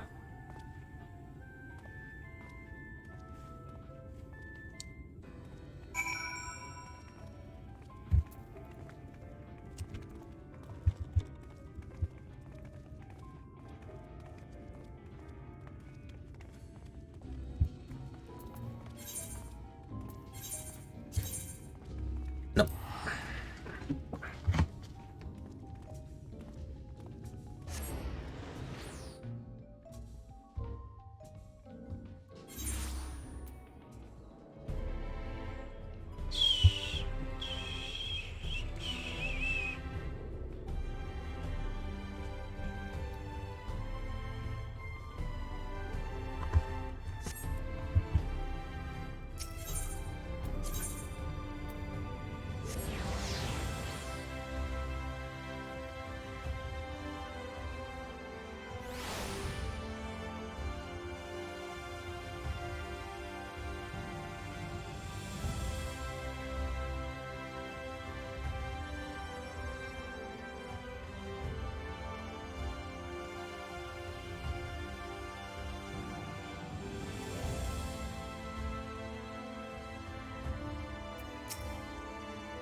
Forgive me, but I will forgo the wine on this occasion. Father's lackluster reception has put me in a rather dour spirits. As you would have gathered from our exchange, I'm a free student of Yulmore. Alwig to my parents' considerable wealth. I have enjoyed a relatively privileged upbringing, privileged and unbearable boring, which is why I quit this city and resolved to become a bounty hunter. I am no fool, though. I am well aware of my fortunate circumstances, which is why I elected to conceal them from people of the Crystarium. People are wont to jump to uncharted conclusions. I feel as though you and I have established a repertoire, though, as I thought, it's best to bring you into my confidence. I pray you refrain from telling the others. Now then, since Landbred has decided to turn this into a race, we have no choice but to oblige him and slay Andre before he does. This calls for a viable army of hired hands. Alas, in a fit of frustration, I refuse Father's coin. Without additional resources, we have no choice but to conduct the search by ourselves. Moreover, I'm rather embarrassed to admit that I can only pay you a token of a sum at this time, but I trust that won't deter you from joining me at Anun. I don't know, I had to think on it. I was never in this for the guild. Really? I mean, of course you weren't. Perish of thought. Alright. Gauntlet. Hunter's Legacy.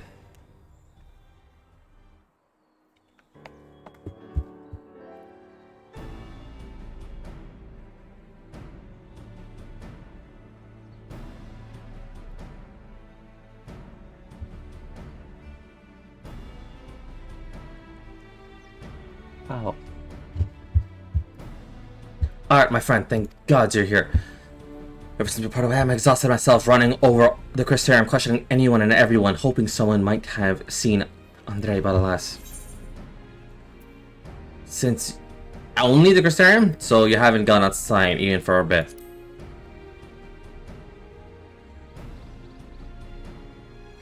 Well, of course, surely this is the limit of what a man with meager financial resources can accomplish.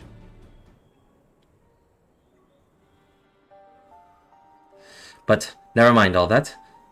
For it recently dawned on me that the vision you beheld of Rendere's past could hold clues for which we could have been desperately searching.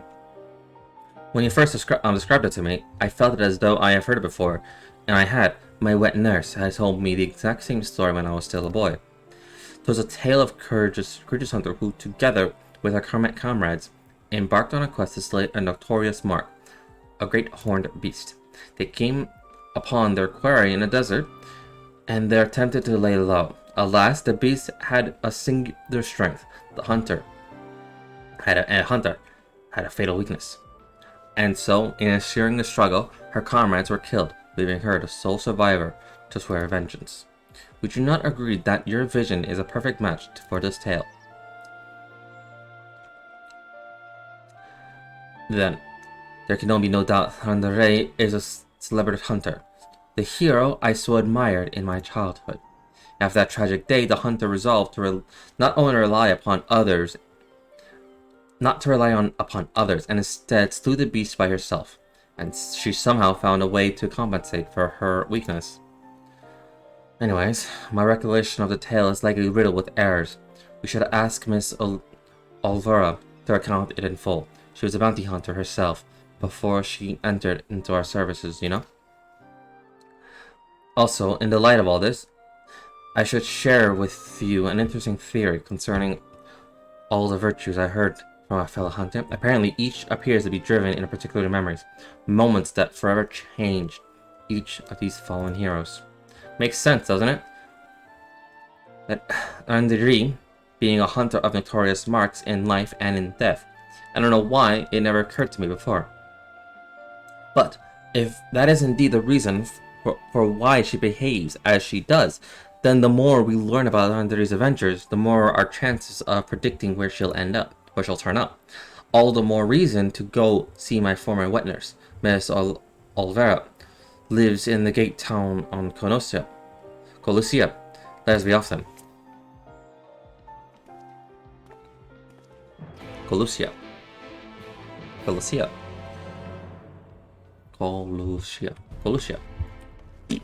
Alright. And that will be the Civil 76.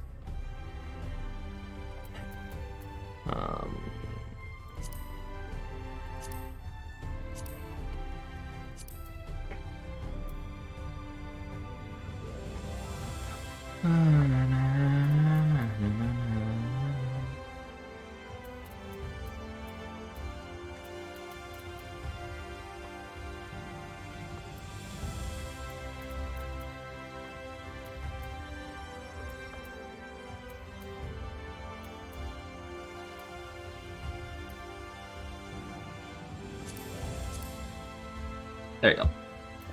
Alright. The man with too many scars. This be the tank.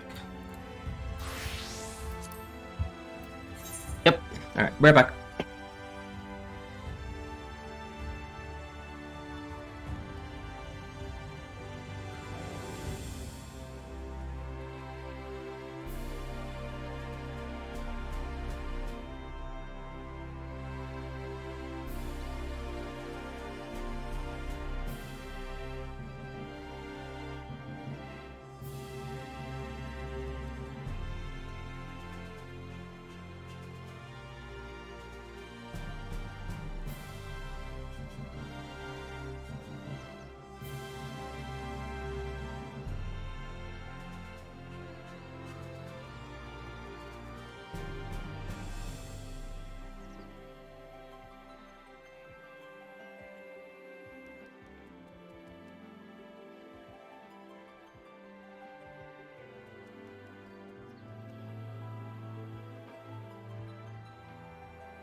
Alrighty. So, gotta go this way.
Since all of the classes are now level 76, let's see what's next.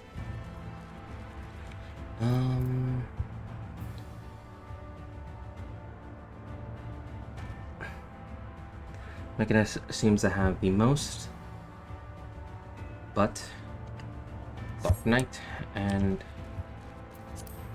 Conjurer, and sorry, Dark Knight and White Mage could overtake it.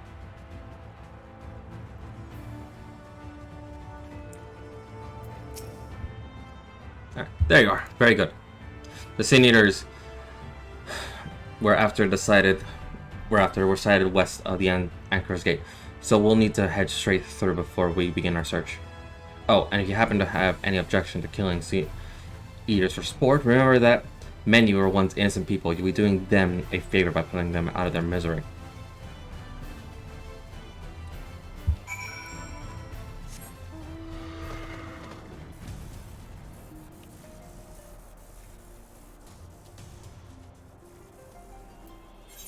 I was about to say, I was like, wait a minute, I know I unlocked all this.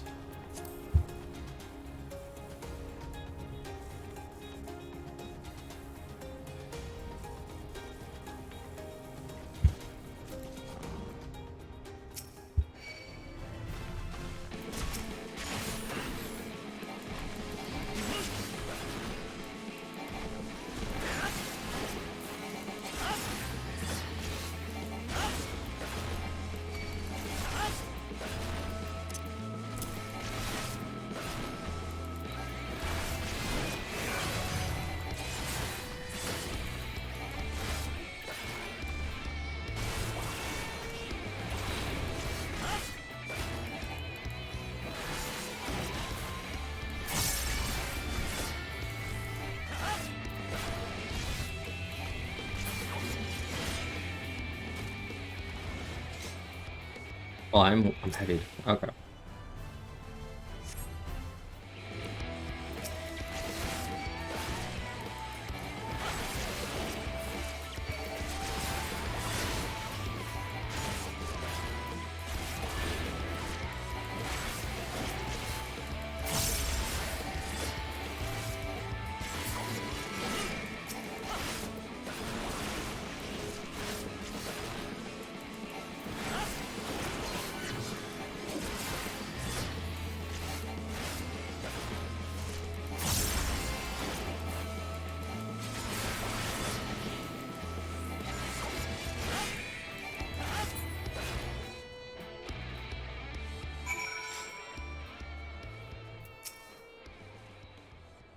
Good. Clean work.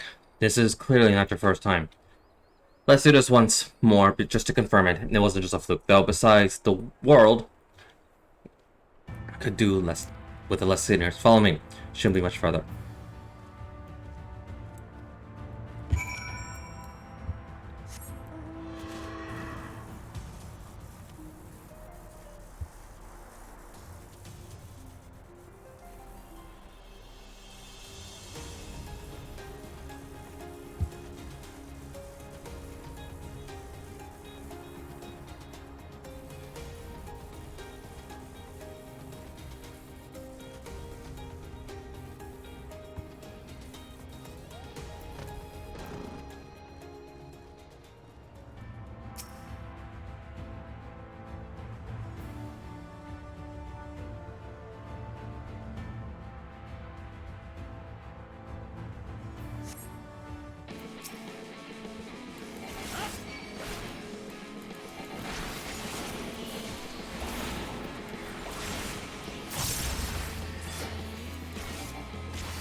Yeah, that'll do. You're exactly the sort of man I've been looking for. Thank the gods for that. And apologies for subjecting you to such a silly test. But I'd rather not have an amateur's death on my conscience. Let's head back to the wandering stairs and make this official, shall we? Okay, so they each have like a sort of base.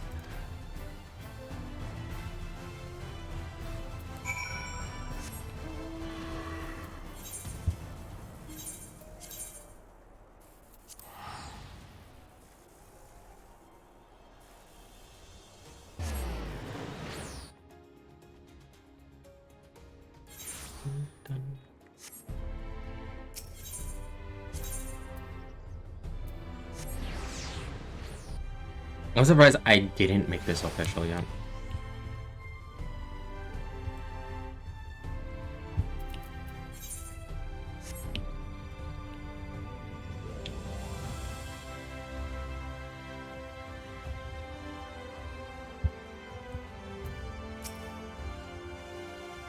Just to make sure you're still keen on the arrangement, Art, will you join me and hunt the dreaded fiend, the Kai Sony, and put an end to his accursed existence? Excellent. Then it's always settled. Now, every hunt begins with an investigation, and ours is no exception.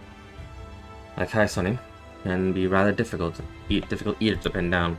But before we commence ours, we should do well to attend to our respective preparations. Let me know when you're ready to proceed.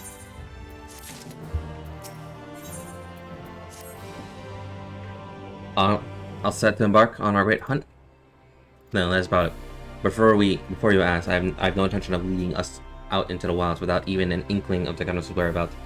Northburns may not be a particularly large realm, even before the flood, but it takes us a dozen lifetimes to scour every nook and cranny. So we'll start by asking around a place I know for a fact Nakano has attacked before, the village of Wright in Colosseum. While I don't have reason to believe he will return, I like to think that the survivors might know something of value. After all, you can be sure they haven't forgotten the day that bastard came through. So let us be off then.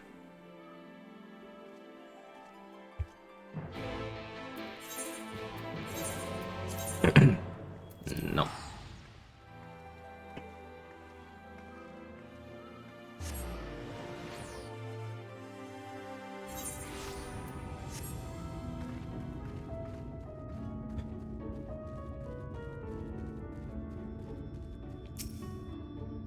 Welcome to Wright. I reckon it might not seem like much to you, but to me, never mind. We'll save the conversation after. Track down the Colosseum that Kai Osin is what matters right now. Let's split up and ask after that bastard. Better odds of turning up some useful information that way, I wager.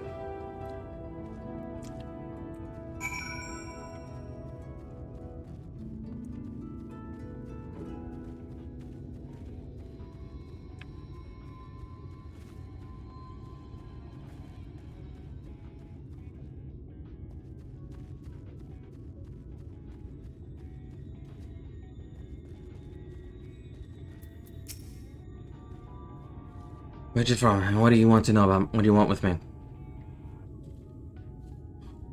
I had a thrice damned eaters. That's the spitting image of Galjan's tonight. That guy, son? I can't help you. All I know is when he came, he wicked white. If he had the carnage, you would. I'm sorry, I can't talk about this.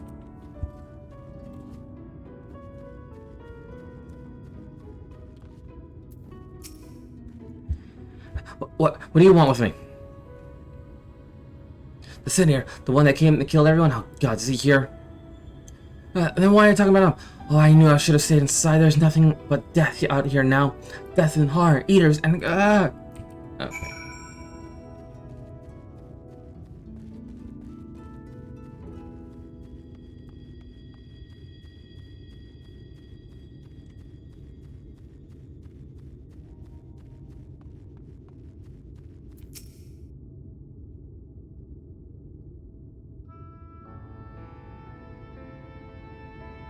Well, learn anything worth sharing?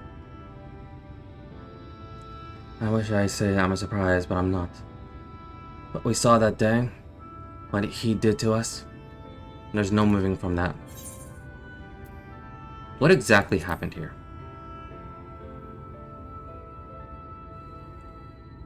Well, I was planning to tell you the whole story eventually, but I suppose now is a good time as any.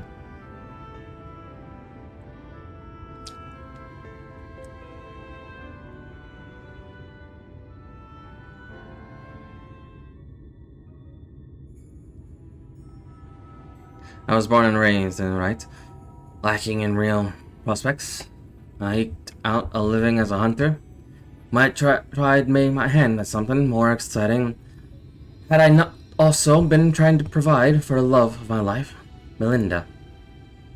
It was about a year ago that she accepted a commission from the Umorian trader, a book dealing mostly in antiques, and he had this bracelet in need of restoration. Bloody old with questionable provenance, but supposedly it once belonged to royalty or some such. The Fangs of Orthus, he called it. Me and her, talking about trying to provide for verbal nut, buying land, building a home, that sort of thing. Around here, that might not take much, but it was still a lot more than we had. Though we had the trader made his offer, she didn't hesitate to say yes. It had gone down to the shipyard to pick up extra tools and materials she needed for work. Quality stuff, but it's pay for itself 10 times over. But when I got back to right, my goodness has been busy. I spy at least half a newborn eaters flushed out, trying to make sense of their new lot. The grandmother who lived next door shared the fruits of her orchard with us. The gruff woodsman who brought the fire to our doorstep in the dead of winter, both of them returned to mindless fiends, just like that. There wasn't time to mourn or to think. I started looking for Melinda. And there she was, alive and well. Our eyes met before and we knew it was going to be alright. We ran to each other and... even now, a year later, it doesn't feel real. One moment she was there, right there in front of me. And the next, there he was. I only knelt and took the Fang of Orthus, then left, leading a host of sin eaters out of right. But Melinda, I couldn't see her as anything else. She wouldn't budge. She just hovered there, staring, waiting for me to end it. Well, I can never say no to her. Not once in the years that we've been together. For the times we welcomed, as for all the times she welcomed me home with a bowl of hot stew. All the time she laughed at my crude jokes and gave me counseling when I was losing my way. For all the times that, and more, I killed her. That actually hurt my throat. That actually got me a little bit. I swore, then and there, I'd have my vengeance. That Kaisanoi would die by my hand. I carved the scar in my flesh. I carved the scars in my flesh to mirror the ones he left to my soul. An enduring reminder of the vow that I never dare stray from the path. There. All done. No need to wallow in it. Wouldn't want my tragic yet trite tale to put you off our hunt. Still with me to the end, sinner? That's the spirit. Still. Some unfinished business here, so I could give me a moment before we resume. It'll be more graceful.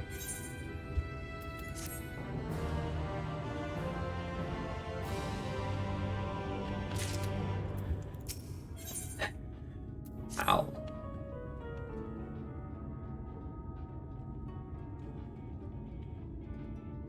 Sorry to have kept you waiting, sinner. I'm sure you're eager to get back to it as I am. Trouble is, in your absence, I have failed to turn up any information as aware about that Kaisanoi. There's one line of inquiry I have yet to pursue. The Fiinal Fantasy, the bracelet my beloved was supposed to restore, and that the Eater took with him. when he left right. Sin Eaters are mindless fiends driven only by the base instinct. Everyone knows that. There was no need for worldly possessions. Yet Daikaiosin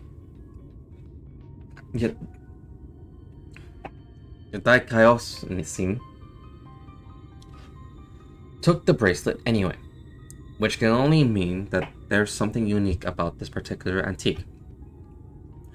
Or this sinless bastard somehow different from the rest of his ilk. Either way, I think we need to learn about the fangs of Orthus. I know just the man to ask in Eumorian trader who commissioned Melinda's service. Much as I like to question him myself, though, I don't think there's an option. Even though I attacked a year ago, it's common knowledge. I doubt the trader will believe that an eater stole his precious trinket. He's more likely to accuse me of theft and have me clapped in irons. So I'm afraid you have to go in my stead, Art. Melinda said he's a regular at the Beehive, so I tried looking for him there. I don't want to go, but okay.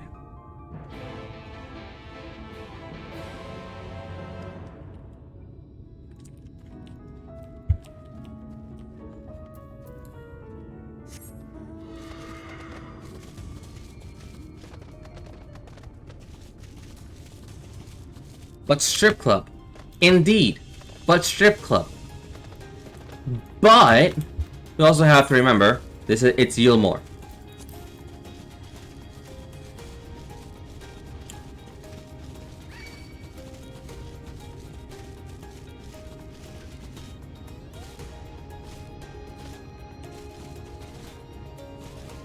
I cannot pronounce that eater's name. I'm just butchering it, but I really cannot. I don't know how to pronounce it. Like some of these eaters I know how to pronounce. Some of them I really don't know how to. I'm just butchering these names.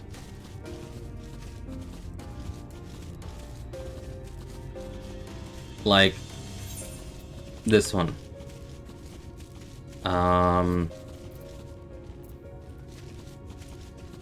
Here it is. Which the eater Daikaiosin? I don't know how to pronounce that one. Another one. No, that's not it. The two names here, the whereabouts of Andari. I believe I got that one right. But she has a real name as Rendari, I think. I got that one right. And then here's Tanner. Nalberts.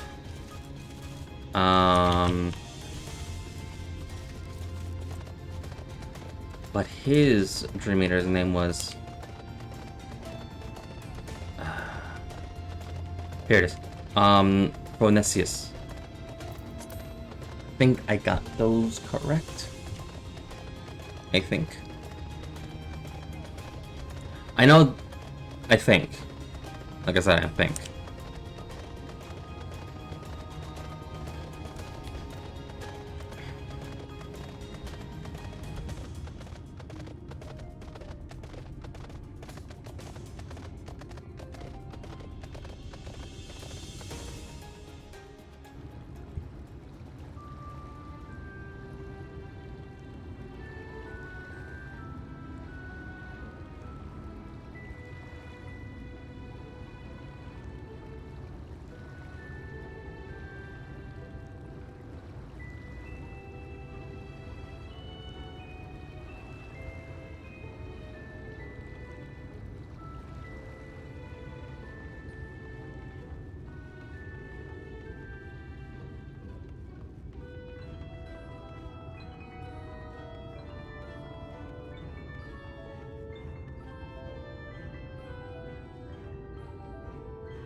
Okay, so I'm gonna have to go to here.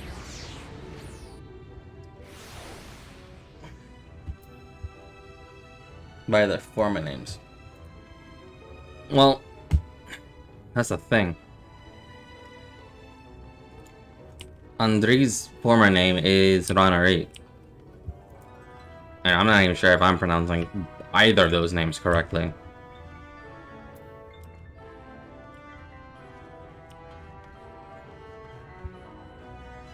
Same thing with Naubert and Prometheus.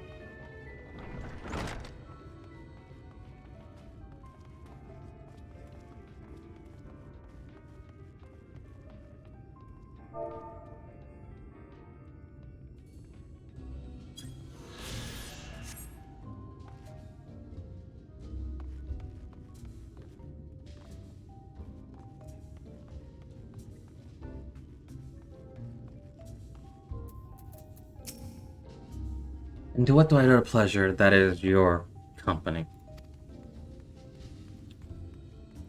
Fang of Arthas, you say? How very interesting. I should be glad to tell you everything I know under the assumption that you recover it. We'll see it return to its rightful owner at once. I purchased a bracelet from the traveling peddler who claimed that it was a relic from Vorbert.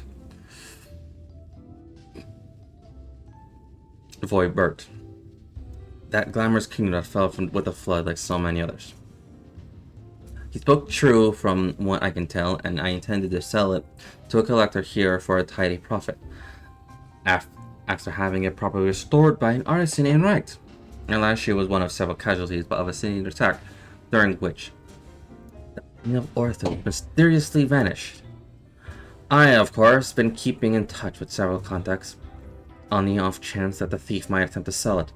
They have not, regrettably, but a piece of a similar design did recently surface, and more, I am told.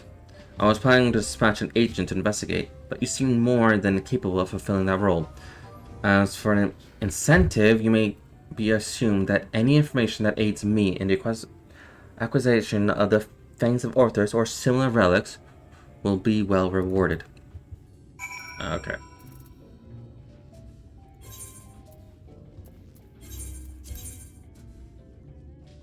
No.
So, what did our industrious patron have to say?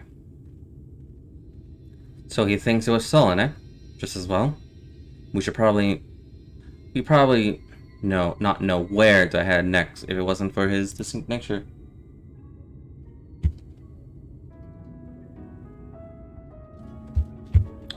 If this piece of similar design is related to the Fang of Orthos, then it might attract Daikaios-sign's attention, assuming it hasn't already. Let's go.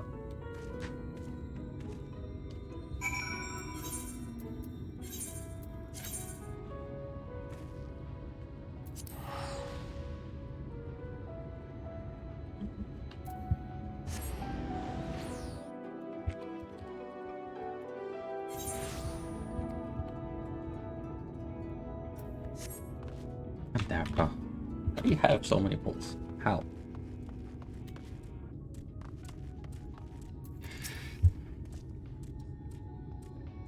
Fine weather we're having and more, isn't it?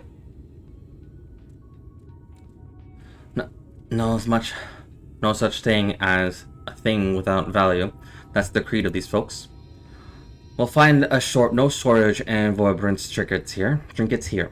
Finding the right one, on the other hand, is a challenge. I say divide and conquer as before. This one is going to be long. Okay.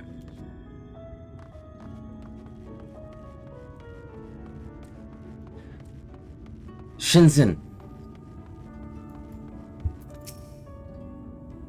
Well met. How many service are you? Oh, a choker. That once belonged to Voidmart royalty. Yeah, you say? If only I had such remarkable treasure in my possession, but no, I do not. In all years here, I have not seen or heard of something unearthly such a thing. Peddler. Okay, let's see you then. Yes, you have business with you, traveler? Ah, the Voidmart choker. Is that what all the fuss is? Then you're in luck, for my husband has yet to sell it. Once we realized how valuable it was, though, he insisted on carrying it with him at all times. If you're not willing to wait for him to return, you could try to find him at the ruins where he's scavenging for relics. They're not far.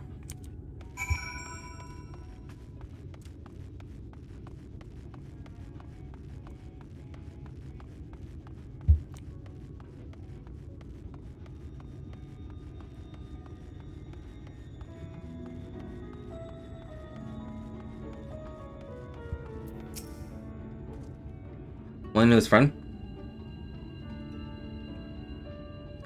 To think it was easy. You're luck of the fame. You've the luck of the fame. Now, we need to hurry. If my theory is correct, then so long as the scavenger has a choker, he's the target.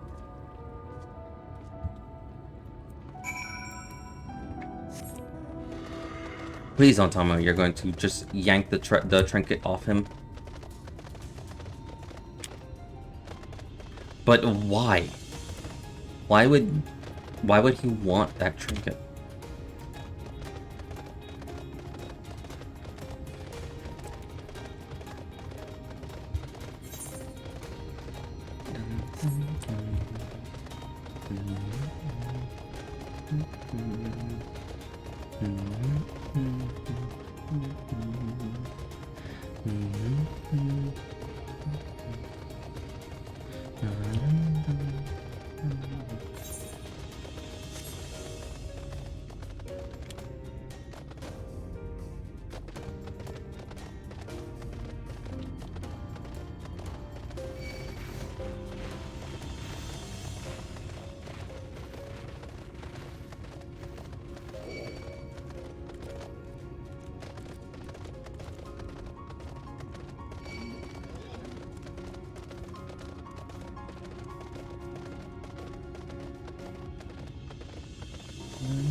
Mercy! Mercy!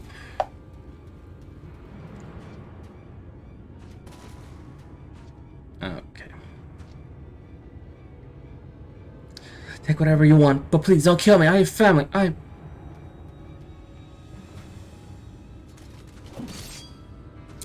beg of you. And you killed him. Great.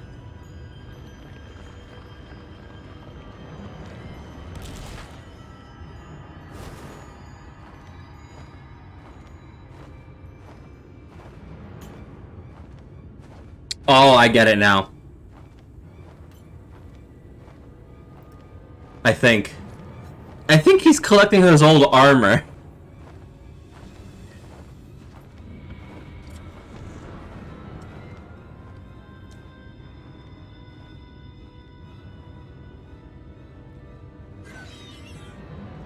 Please.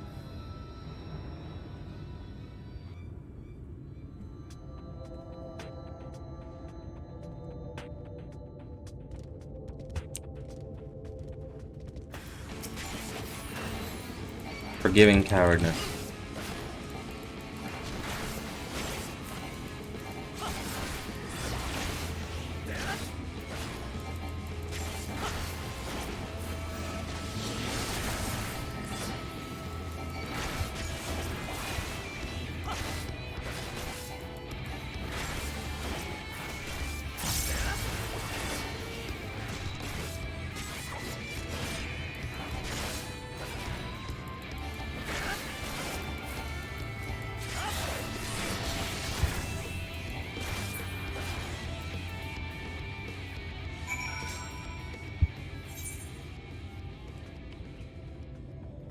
So you want to explain to the wife, or should I explain to the wife?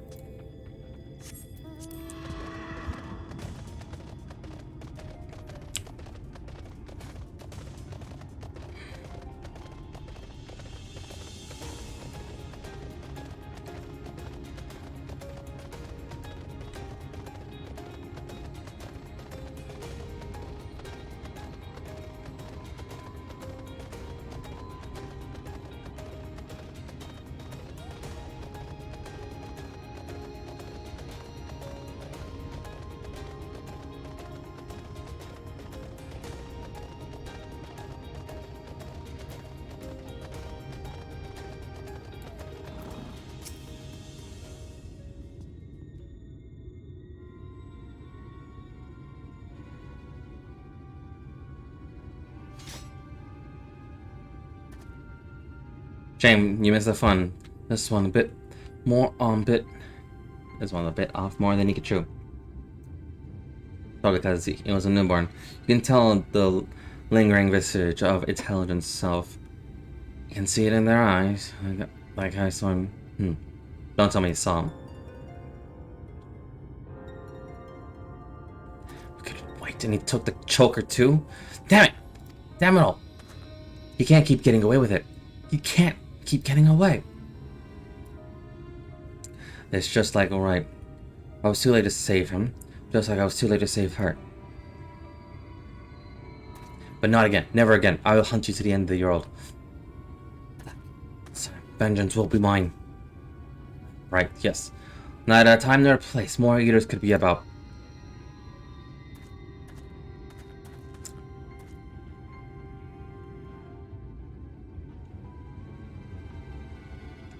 It's just every time I cut one down, it reminds me of my first, of her.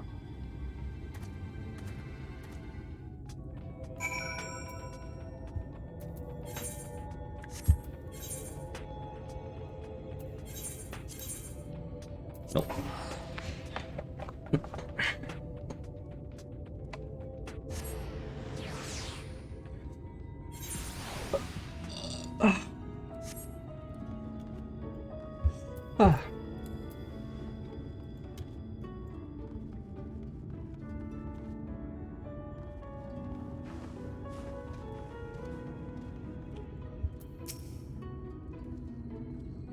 We have failed to stop him this time, but what matters is that we'll both live to see another day.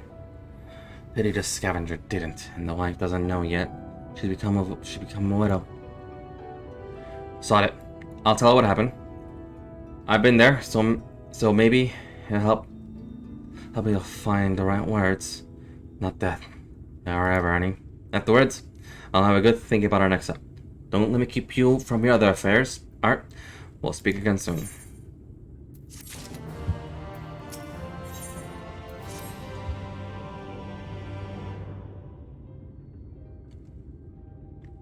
Did you tell the wife? Hey there, sir. I broke the bad news to the widow of the scavenger while you were away. She took it as well as you expected.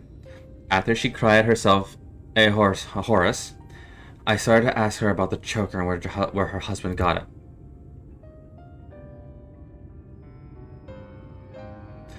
Seems his mate took a trip to Ilmeg a year or so back, hoping to cart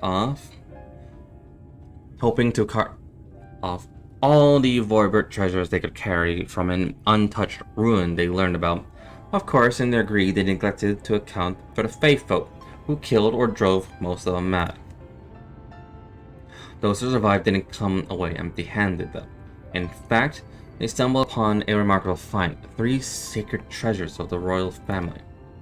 They escape with 2, the Fang of Orthus being one of them, which was sold to another scavenger of Yulmor, to a Yulmorian. Either that merchant you met at the Beehive, or an agent of his, I wager.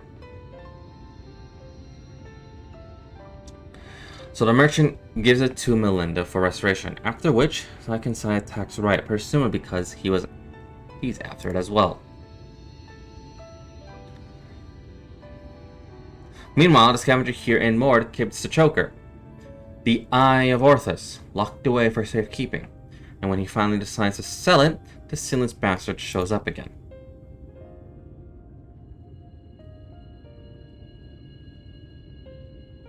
What brings us to the here and now. Damn if I know why. But at this point, there's no denying that Kyan's been hunting the royal relics.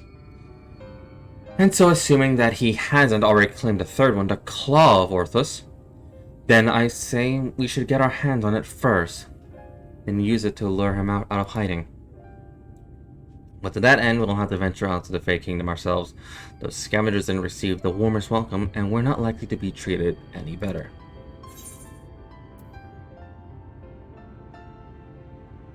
I've traveled to Ilmek before. I was away with the Fae for a time.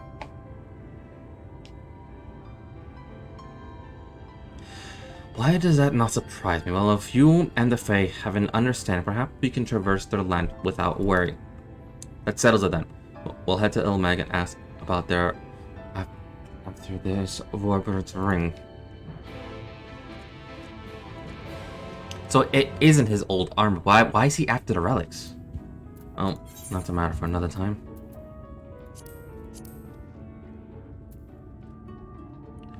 And finally, the last one.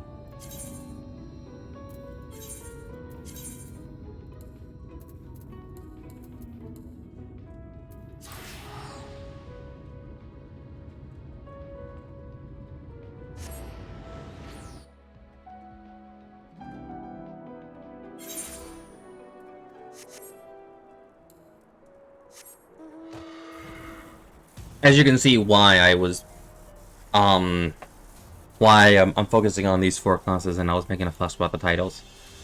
It was in a sense a reference to the 4 classes that I'll be playing through Shadowbringers. And now you get to actually see them all in action in one stream. White Mage, Red Mage, Dark Knight, and Mechanists.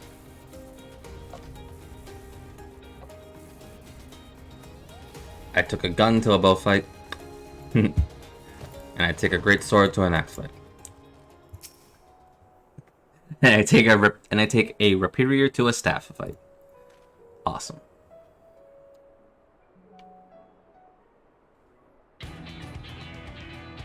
What? Alright. Glad you found the place, alright? Now, for the prey. That'll do.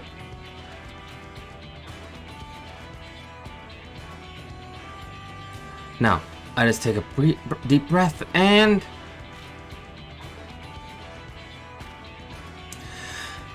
Hey, your mother was a hobgoblin and you ain't much to look at neither. Come here and face me, you craven shite.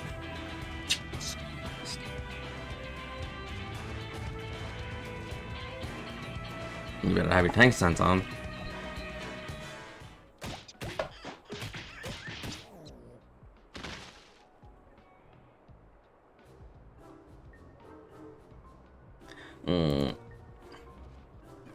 Don't you dead.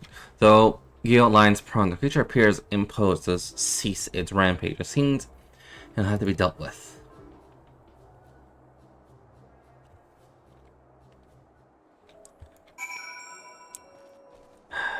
Oh, Guild. You got more pressing matters at hand.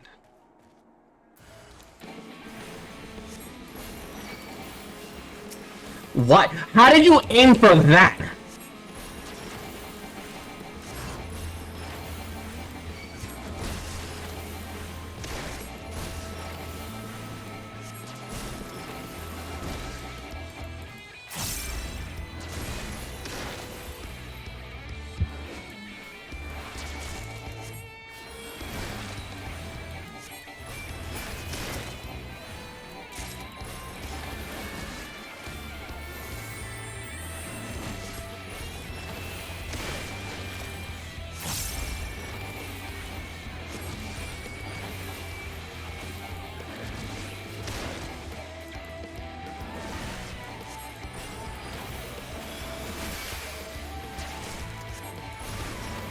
You gotta be shitting me.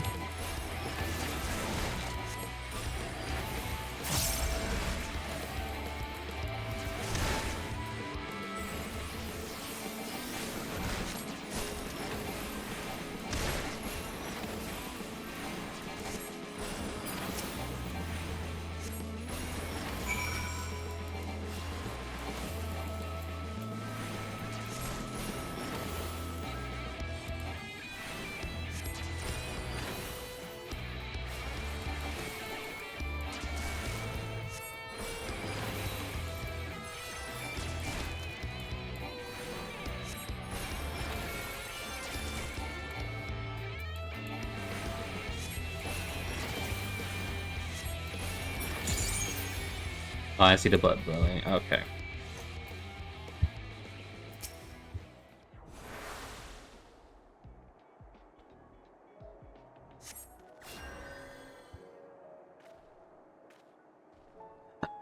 See, that wasn't so bad. I reckon that broke 3 of its ribs, or at least 1 femur there. But my bones feel just fine. Better than once before, actually. And that beast gave you no trouble, it seems. You're just what I'm looking for, after all. Well, I'm gonna talk about the rest back at the Crucerium. Over a drink or 3. The folks at the Wandering Stairs know how to keep them coming. Meet you there. Okay, so I gotta redo this one.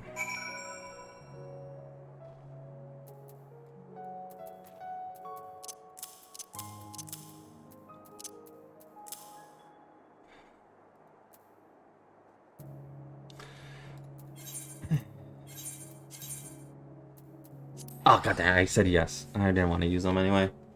Whatever.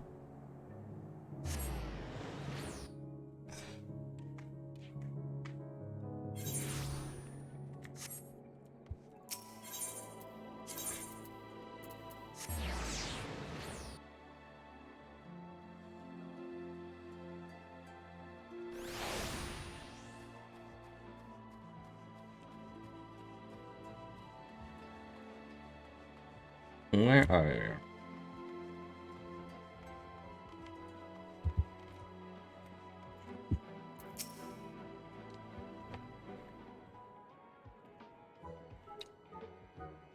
Look. There ain't nothing but a flagon of ale after a well-earned victory. Did you hit your head? You didn't do anything!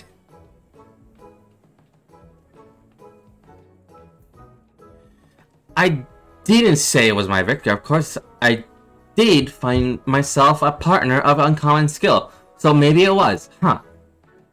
Whatever you want to call what we just did doing, it helped us understand each other's shirt.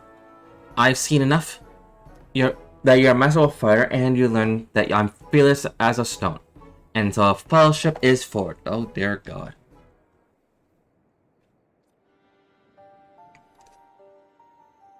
Now that I'm sure you won't get yourself killed, I'll tell you that this sin eater I'm after it's one of the so-called cardinal virtues. Sophrosyne, and its nasty piece of work. Each of the virtues looked like one of those fools who brought the flood upon us. But this one takes after the worst of the bunch. Lamet. Disgrace to all dwarven kind. Knowing that one of our own people was a warrior of light is bad enough. But Sophrosyne,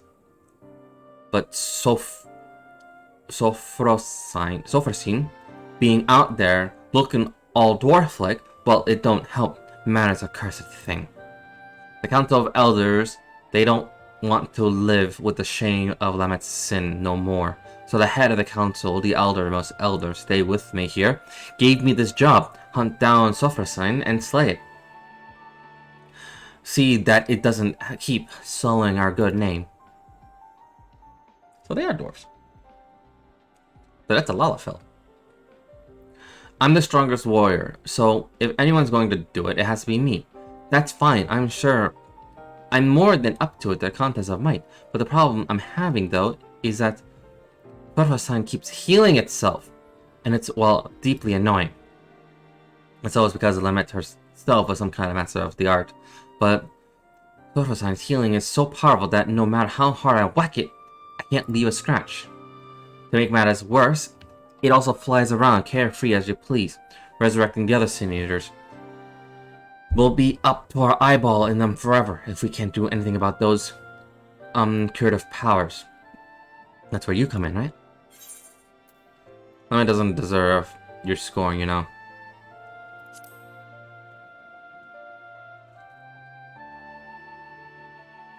Listen, I know you have your ways, and that's just fine, but whether you care for dwarven honor or not, you have to agree that the Sin Eater that can raise its fellows from a grave is a danger to us all.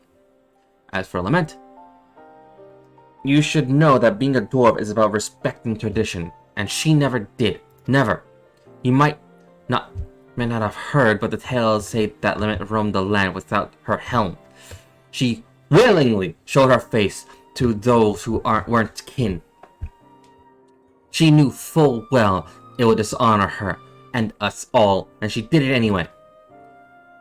Then that's the part about bringing doom on the world. And then there's the part about bringing doom on the world. Not one of our taboos, really. But it's generally frowned upon. And now she's back, face bare to the world, a Sin Eater. What could make a dwarf go so wrong? But we have ale to drink and a Sin Eater to hunt. In that order, you healed my body, sure enough, but I need a few more flagons to restore my vigor. And by a few, I mean about 100. Come and find me later. Jesus Christ.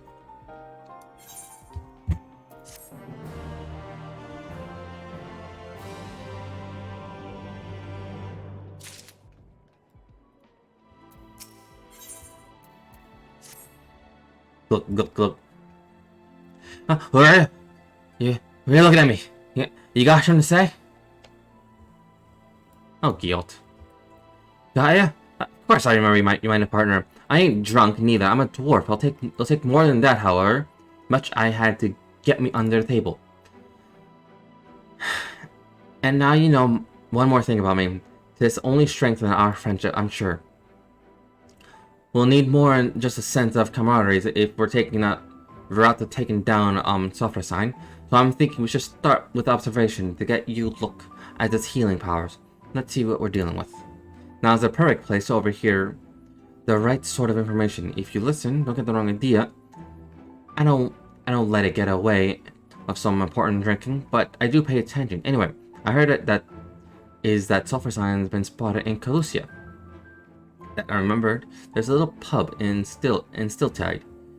The Leaky Keel, it's called, and they make a decent brew. Some of the folk there should be able to point us in the right direction.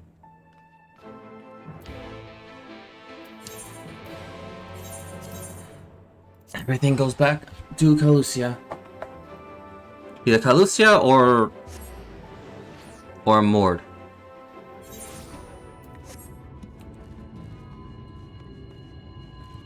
Mostly Mord.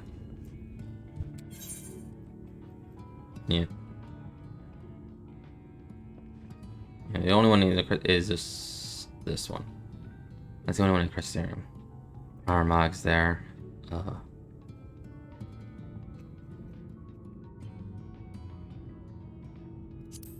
be this one. Okay. Look. And what are you looking at? Fine, only give me the murderous stare. I know what you're thinking. That guilt. You think to yourself, always drinking and lounging about, drinking some more. What a sluggard. What a drinker. What a magnificent beard. Oh, I wish I had a beard like that. Yes, I know. You don't need to explain yourself to me. I want to hurt you with my cane. We really should work on finding you a sense of humor. Maybe deal with that Sulfursign. It may take a while. Anyway, you'll be happy to hear that while I was waiting, I got my hands on prime information. Also, some excellent wine. Which, no, information first. Right, so according to the local fish folk, quite a few Sin Eaters turned up near the Bright Cliff lately. I suggest we go there and kill as many as we can find. We can't say for sure where Sulfursign appears next. But if it's in the area, it won't pass up a chance to revive the fallen friend, right? And while we're at it, you can vent some of that pent-up rage you've got. Don't need to be pretty so long as the job gets done. Just make sure to find me again before Sophros sign shows up. You hear? Jesus Christ.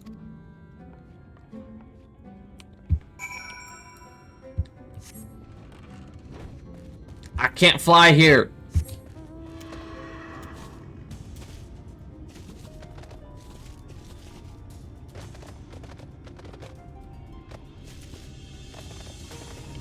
Dun, dun, dun.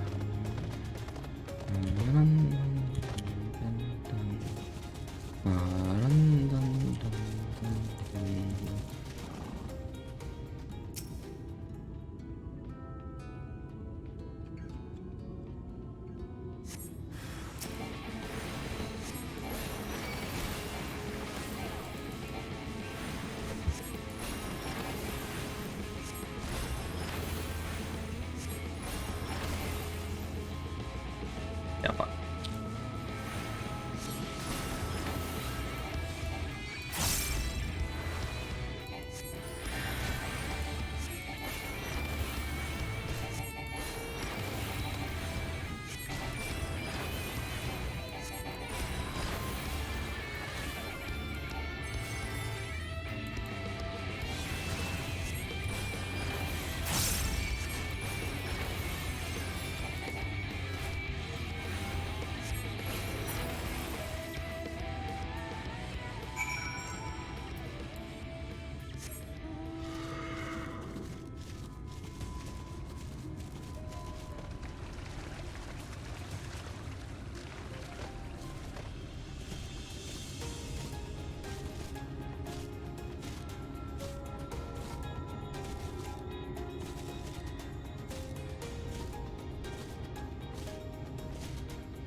Does this thing get larger?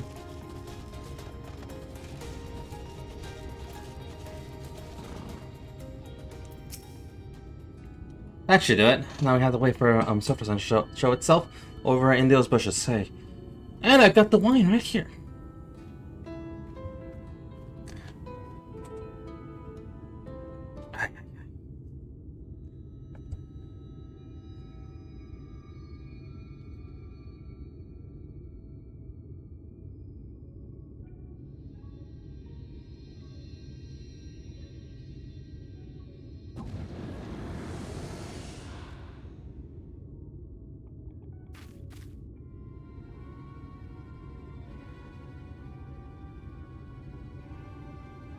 There it is.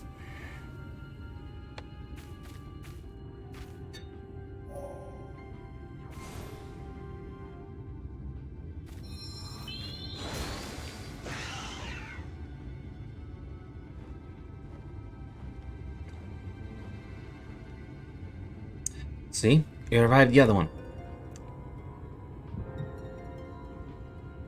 Hey, what's wrong?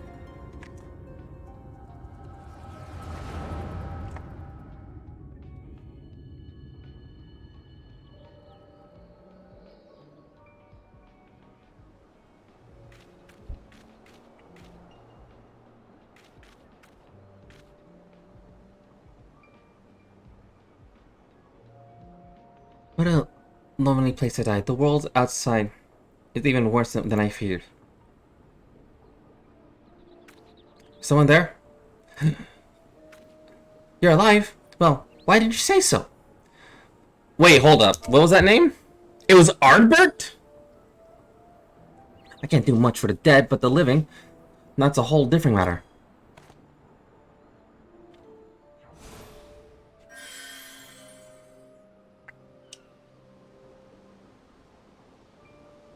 This is Ardbert in his younger days. I can't believe it. All my wounds healed. Thank you, kind stranger. You're sure lucky that I passed. I really haven't... You really might have died, you know? You'll hear no arguments from me. I was a fool. The thought that the hobgoblin I was after might have friends lying in wait never so much as crossed my mind. I should have been out here... I should not have been out here alone. With your magic to keep me fighting, though your numbers wouldn't pose such a problem. What do you say? You don't look so... You don't look to have a party of your own yet, and I can certainly use a man like you on my side. What? I am no man! You frightened gourd! Why, I have never been so insulted in all my life. Let me tell you what's what. I am Lament, proud daughter of Thol family, and if I ever catch you mocking me again, I'll put you right back where I found you. You hear? I'll put you right where I found you. You hear? I love that. Yes, ma'am. I certainly didn't mean to offend. The beard misled me, you see.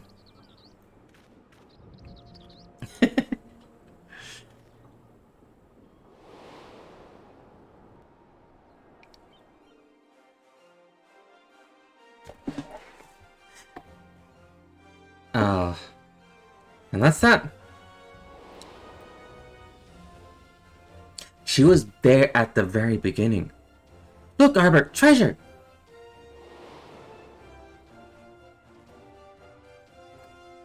Oh, this hurts me. You certainly look the hero. Now, let's see you act like one.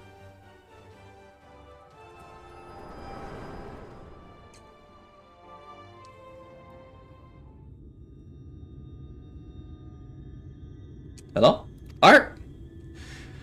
Hey, you honorless lout, half-empty flagon, Maggie Pox bear, your mother was a hop, and your face looks like a newborn's arse.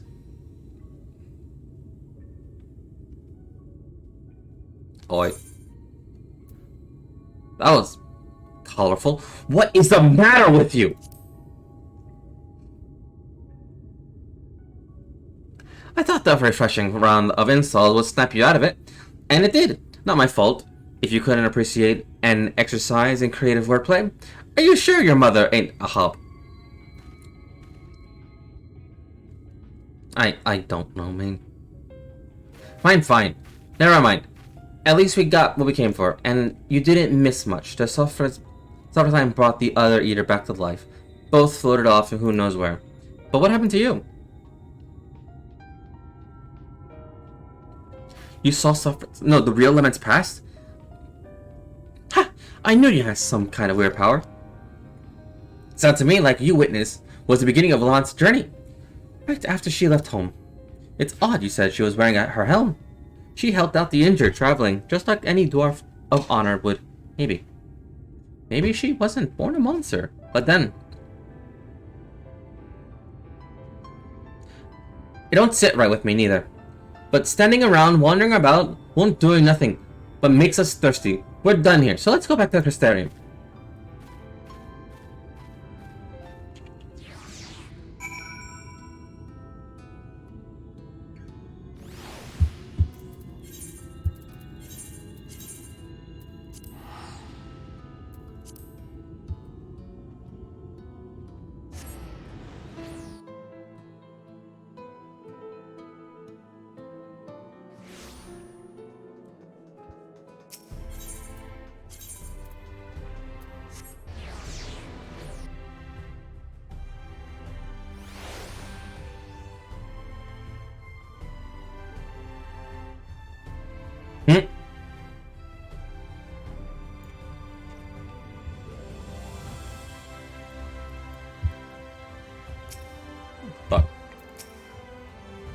Look, look.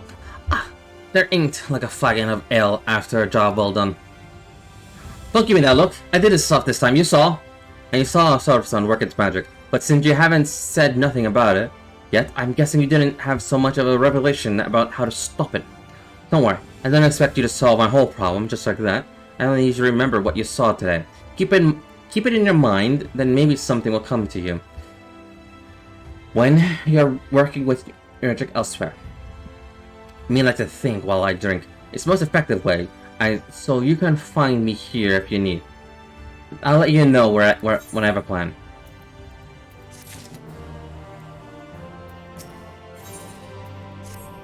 Look, look. Fancy a drink? I wish. Lolly-ho! Looks like you've been training hard. In fact, your muscles so much bigger. It's almost like there's 3 of you. Are you sure you're not drunk? I wish. Yes, I'm joking, as you know. But you seem stronger.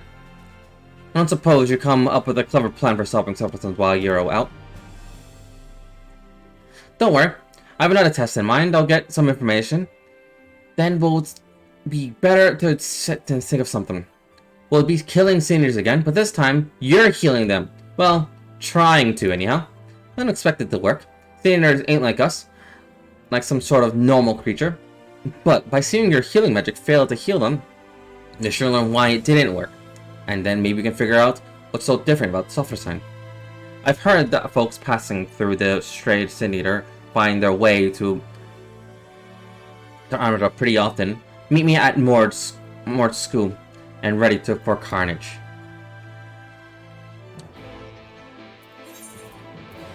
So, I guess I'm gonna be raising heal leaders this time. Fuck!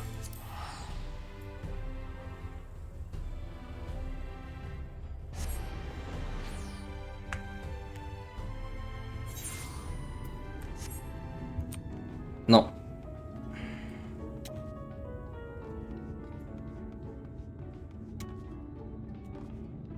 What's that? Poorly spread flyer. Okay. Look. You know, I've heard the liquor here ain't fit to drink, but it's not half bad. Gets the job done with a real kick. And you know what you're thinking? That guild's always drowning one ale after another. You think to yourself, I'm so good at it too. I'm uncontrollably jealous. I just can't take it anymore. And you quietly leap on the side. I'm sympathetic. I am. But my drinking is important. No. Indispensable dwarves get fiercer the more they drink. Really fuels the fire within. I can see that you don't believe me. Fine. You leave me a choice. I'll show you. I'll go ahead and dice some senators, and in that time, it takes you to finish off this Mord will here. Just gulp that down and come find me southeast of here. And you'll see. I am very concerned. I figured out all.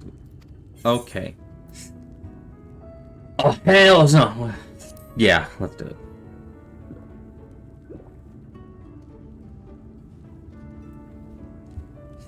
You hold your nose and gulp down a ring liquid. At first, you only taste pain, but then you note the aftertaste. It's flavored of the void, with a hint of fleet. Amazing! You'll finish of all the Mood Creek customers. Only you and the dwarf ever drink so much. Nice.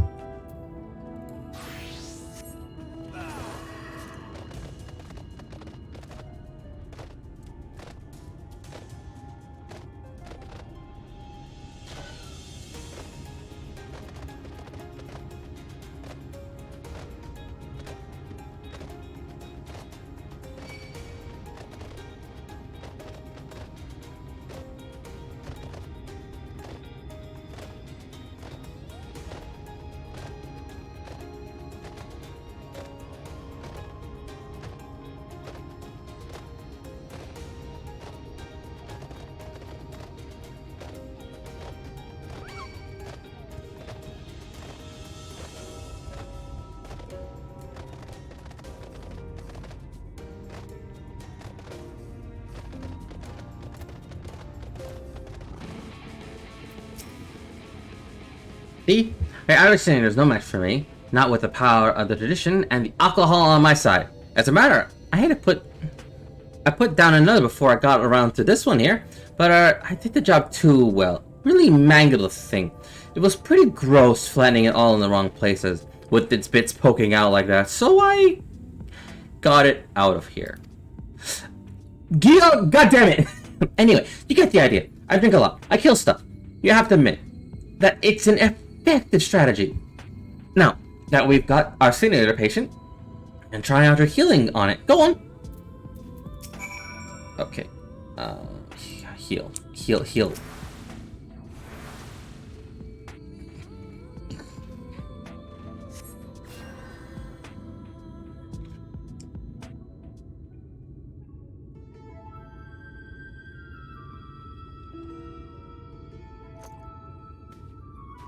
As we thought, nothing. Did you figure out why of it? I think it was never really alive to begin with. Healing magic and cylinders don't mix.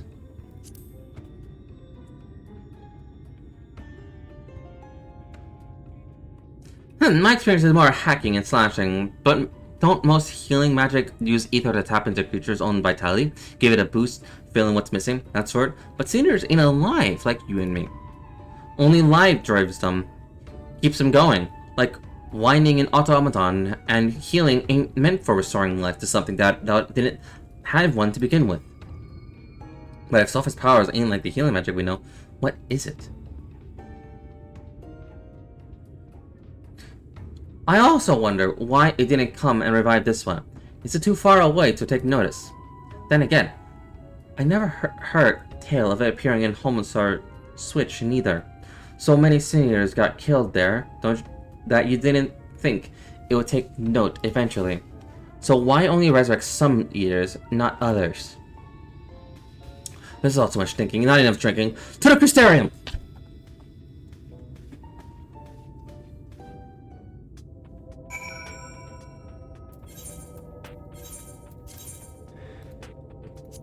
Back for another drink, I guess!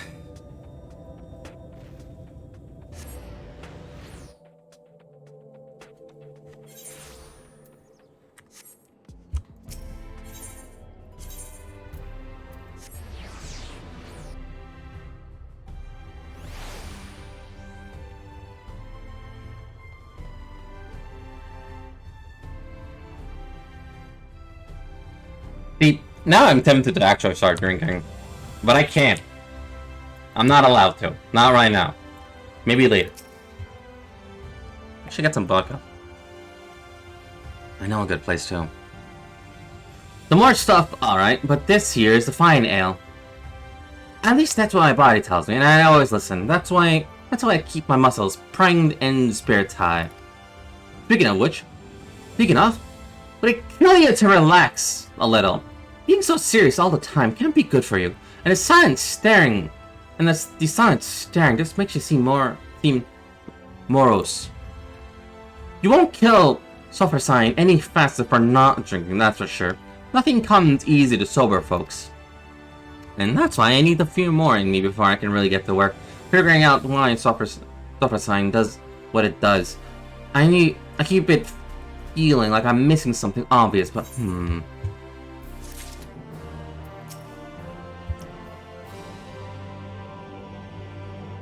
In order to complete, I did, didn't I? Into the woods.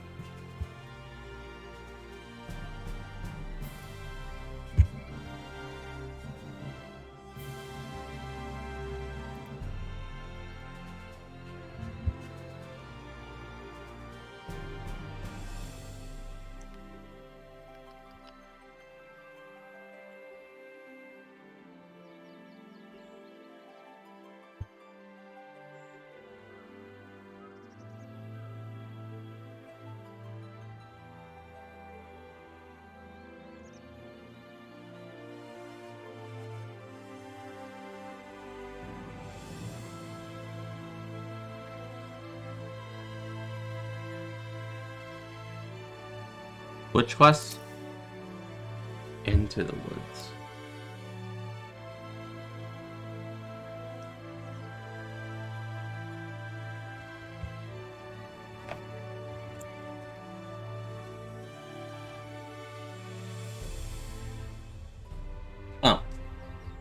did not. I thought I did.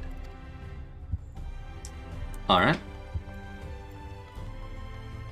Well, that technically would have been number 46. So, we're in a sense caught up with it. Okay. So, I just wanted to grab it and then go. Let's see.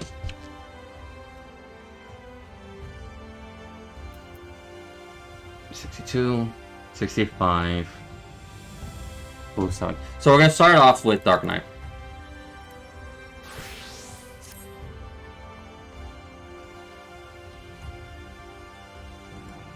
Back to the MSQ.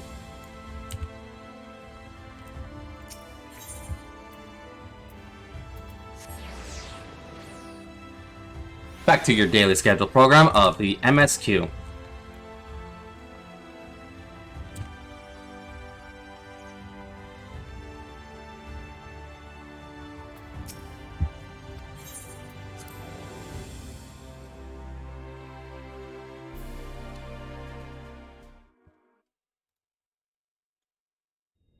Why not? Why not what?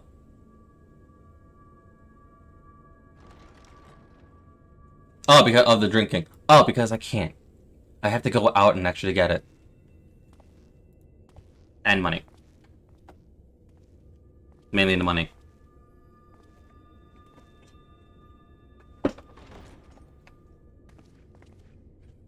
Ah, there you are. You're just in time to welcome our guest.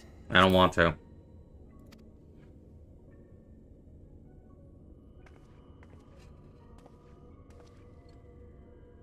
I know what I said.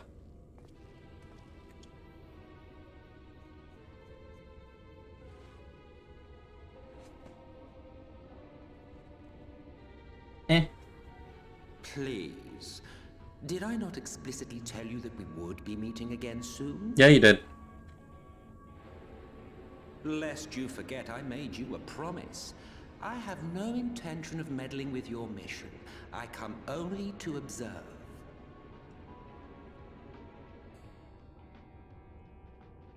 Your Exarch friend in particular has piqued my curiosity. Summoning you all like that. Most impressive.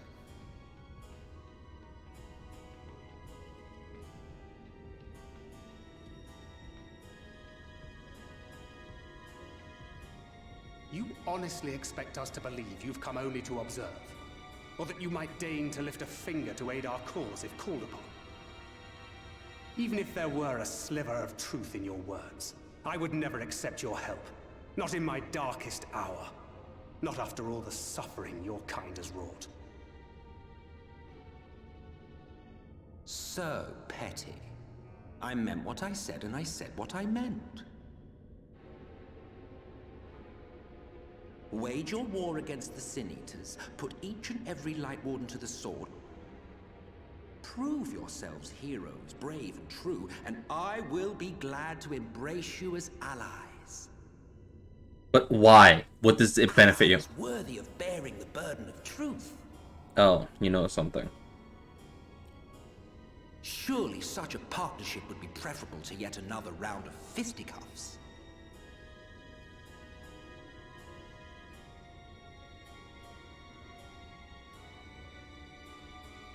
And thus did the olive branch wither and die. Pity. Well, let no man say I did not try, futile as it was. Though I suspect you will seek me out when you grow tired of making the same mistakes. Difficult decisions lie ahead of you. Decisions best made with the benefit of knowledge to which only the Eternal are privy.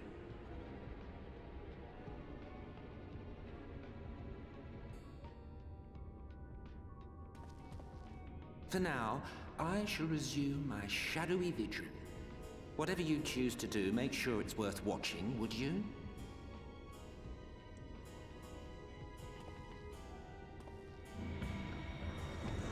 I love that man and his schemes. What was that all about? A vain attempt to make us doubt our chosen course, most like. As if we'd believe a word that passed his lips. Unless you think there is some truth in what he says. There's something there. A kernel, perhaps? Not one jolt. I don't know. But if he crosses, I'll make sure he wish he hadn't. Talk to him as often as you can. If he simply meant to lead us astray, he could have done so without revealing himself. At least, not in the manner he did. How would you talk to him? It goes without saying that an alliance with the Ascians is out of the question. But since we have no way of knowing where they might be hiding, it seems only logical to press on with our mission, even if our enemy seems content for it to succeed.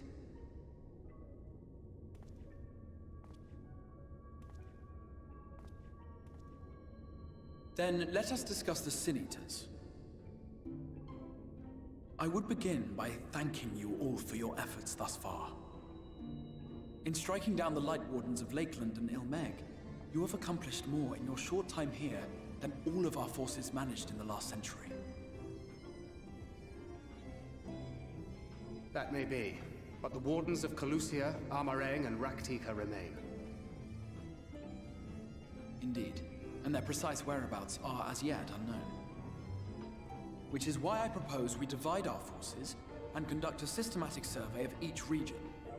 Once we have found our quarry, we may then determine how best to proceed. I'll take Armarang in that case. I know the lie of the land well enough. If there are no objections, I will make for Calusia. I have connections there both in and around Yulmore that may prove useful.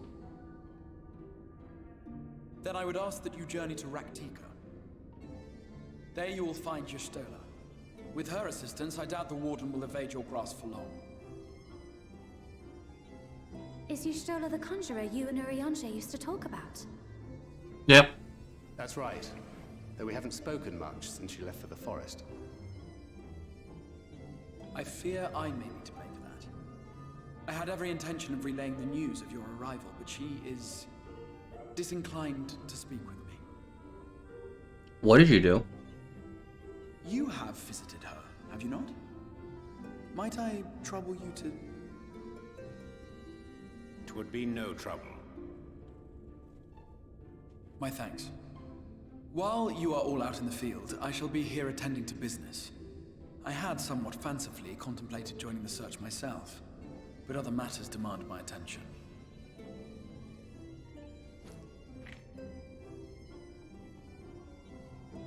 What's that?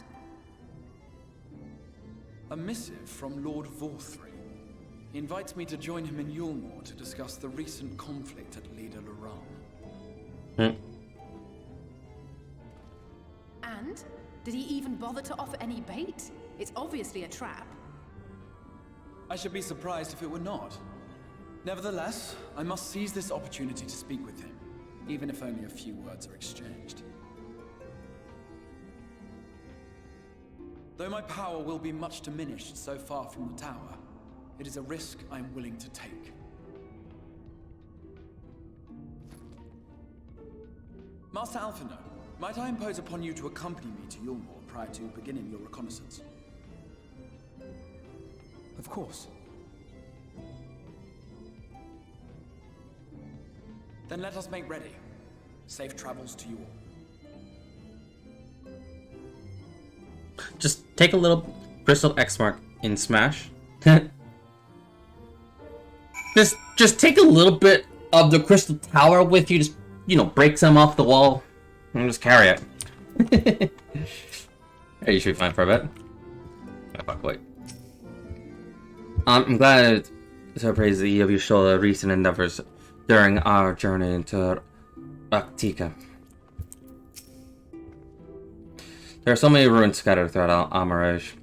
I'm honestly not even sure where to start. I confess a great deal of my time in Calusia was spent befriending the people, but that is not to say I gave no thought of our primary goal. Once I escorted the Exarch to Yulmore, you can be certain I will do all I can to discern the whereabouts of any ward that may be hiding Calusia. I feel it. At least I can finally meet Y'shtola. Deckard has told me so much about her. Oh god, don't let her catch her saying that. Minfilia and I are no strangers to Ratika, but this is perhaps the first time we've bothered entering through proverbial the front door.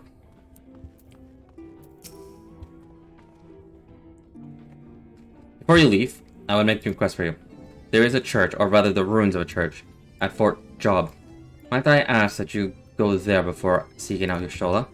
It was a place where people once gathered to worship the light. Alas, it has long since fallen into disuse. Yet within the hall there remains a table whose writings I believe may prove to Y'shtola. At the very least, such a relic would make a suitable gift for your reunion. Most considered proposal, very well. Ere we depart to Ratika, we shall journey on to Fort Job, that we might secure this relic.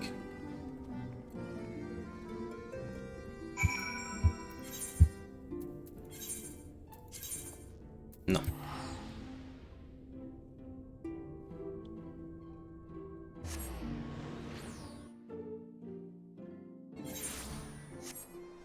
That'll be over here.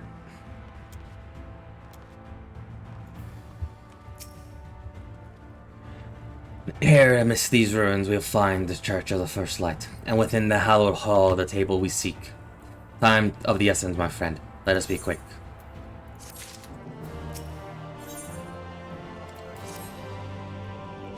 At the height of Lakeland's prosperity, these sites serve not as man's final bastion, but as a testament of his ingenuity and architectural prowess. The Church of the First Light was responsible for many such marvels, building majestic chapels in every corner of the realm. Alas, the flood with the extraordinary tides would drown nigh everyone and did all but an end to put a religion as a whole. For centuries, which then did rise from the fusion divulge, were seen as an agent of the divine punishment sent to devour the sin and sinner both, whence came the name of Sin Eater. The people were lost, seemingly forsaken by their god.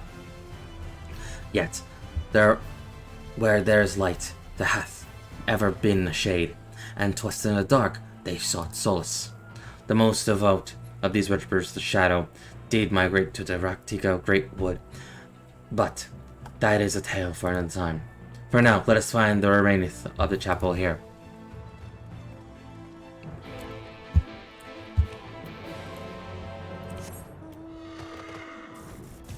I honestly don't know how I'm doing with these voices. I really don't. I just know I'm butchering some names.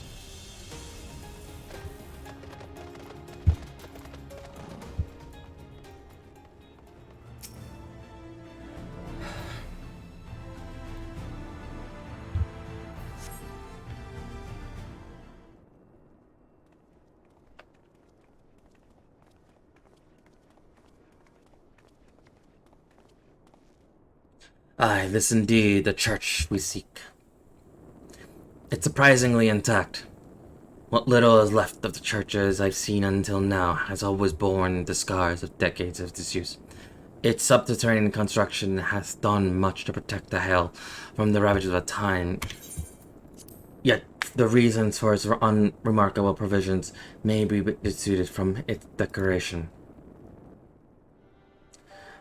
As faith in the light did wane, as rose reverence for the dark, and its followers did want for the place of worship to paint the standards which do adorn these walls, belonging not to those who built them, but to worshippers of the dark, the knights blessed, who subsequently migrated to Ratika, yes? Indeed, 'twas beneath the shade of the Ratika Great Wood that they finally found sanctuary.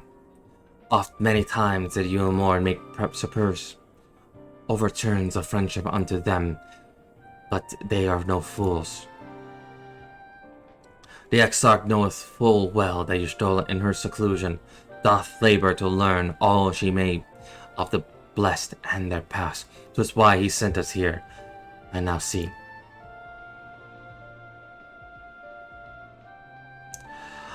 The tablet of which she spoke no doubt approveth a glimpse into the history that she so yearneth to comprehend. Well then, we better hurry up and find it.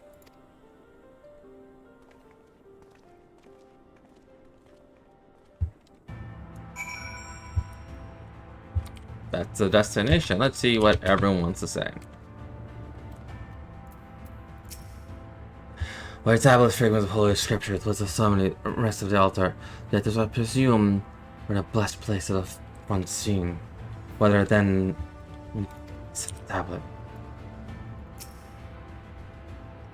They're gonna tell me what this infernal tablet even looks like. Come on, Shubo.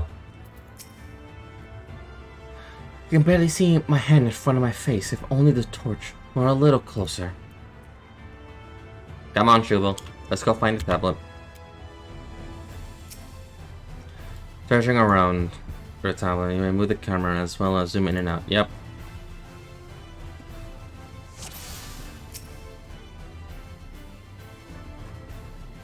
That's Benfilia. That'll be a Thancred.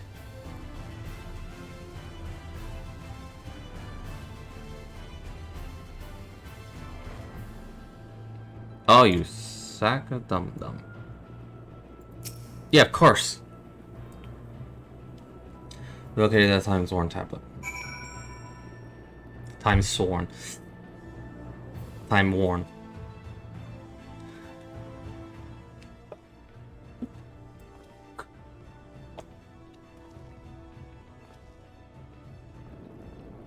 Within the altar, it says.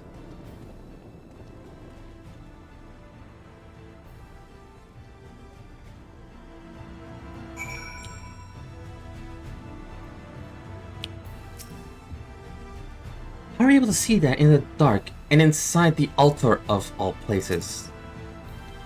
I certainly hope this is what we're looking for. Not escapeth thine eye, would seem this is indeed a tablet we seek. Curious, these engravings predict the night's blessed. If I'm not mistaken, they are a written script of ancient empire of Ronka, whose capital once stood in the midst of what is now Raktika. 'Twill be no small matter to decipher them. A fine gift for our seeker of truth. This plain the Exarch understandeth your toll only too well. But come, let's quit this place and make ready to our journey into the woods.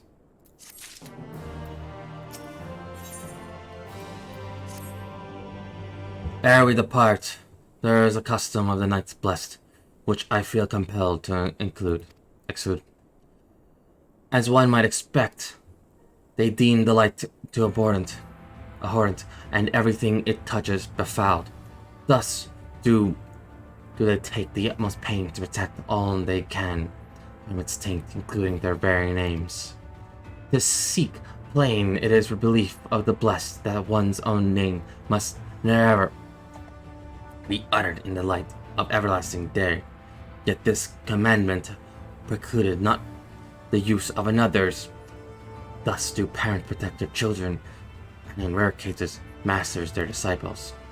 So that your Stola hath taken the name of Master Matoya, lest we offend them, I bid you speak not her true name in the blessed presence, but in the mind let us speak with the guard who keepeth the vigil at the great wood's border.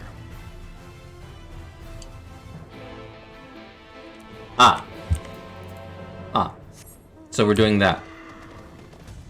We're doing SCP-4000. I thought I had enough of that in the Ilmog. Nope, we're really doing it. And okay.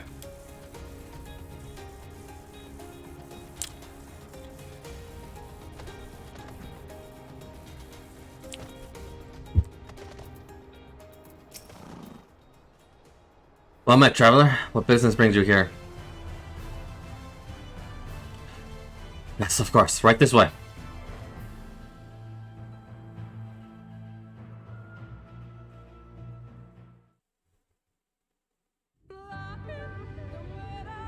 Ah, yeah, this is Grandania. I see it now. I see it. Everything was a mistake. This is Grandania. Yeah, I see it now. Yep. Untold stories and secrets of the past can be more alluring than the promise of tomorrow. That's trees! And so he braves the forests of Raktika in search of mystery and wonder. Of Ronka, to which all seekers of hidden truths are inevitably drawn. Yep. The world, in a sense, the center tree. We have arrived. Vast though these woods may be, they are, by and large, uninhabitable. Not so the swamps of Cydia, however, whose sparse foliage permitted man a foothold.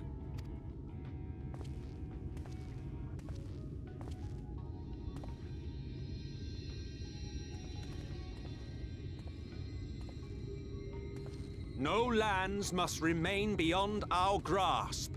Go forth, conquer, rule! Forgive me. A sudden pang of nostalgia for those halcyon days. Exploring virgin territories, subjugating primitive peoples, all for the glory of Garlemald. If you've brought your ivory standard, I'll be happy to tell you where to stick it. Can we not simply take a moment to enjoy the view together? Or would you rather I spied on you from the shadows? Much more of this, and I may very well begin to regret my show of good faith. Bankard, hold it in.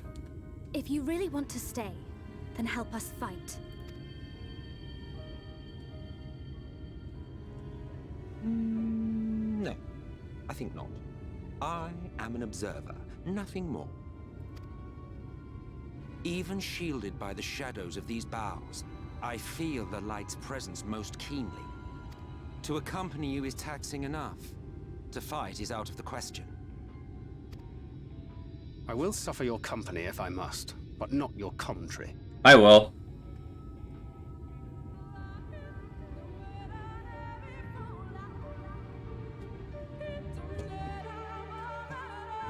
Alright, what does this man have to say? Emmett, what do you got to say? What is it now? Do you expect me to regale with your friendly banter? Oh, very well. I'll humor you this once. You may consider it my latest act of good faith. Come on now, then. What do you wish to know? Why did you choose to... Why choose this form here in the first? Well, what a curious question. A mortal flesh is but a vessel in which we Ascians pour the elixir of our souls, molded it fits the occasion, or not if we so choose. But, be it for a year or millennium, I prefer to retain the same form until my duty is done. So after arriving here in the first, I fashioned some hapless body into the man you see before. Though as your friend over there can attest, there are those of us who can forego such altercations. He was ever the last one, La Habre, jumping from vessel to vessel, never heeding the toll it took on him. Wait. That's why La Habre was probably much easier to kill. I fashioned some hapless body into the man you So, you're just a walking corpse, in a sense. If that body was just fashioned for you. Are you just a corpse? A literal walking corpse?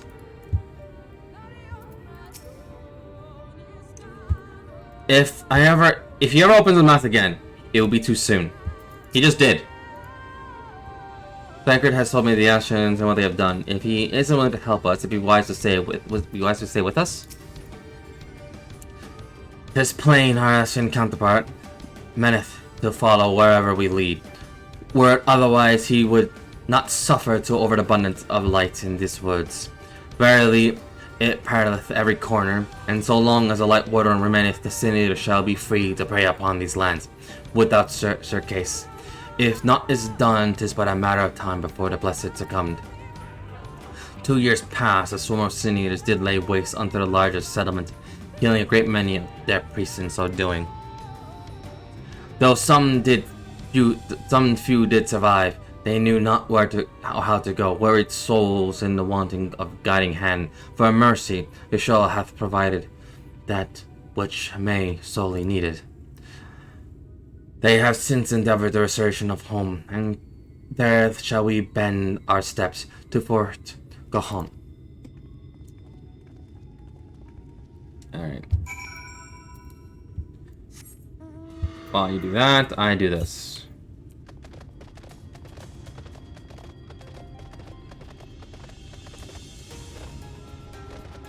Yep. I did not miss you.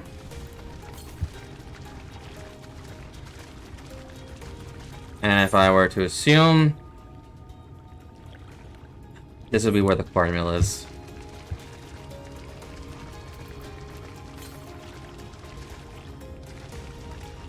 It's a pro!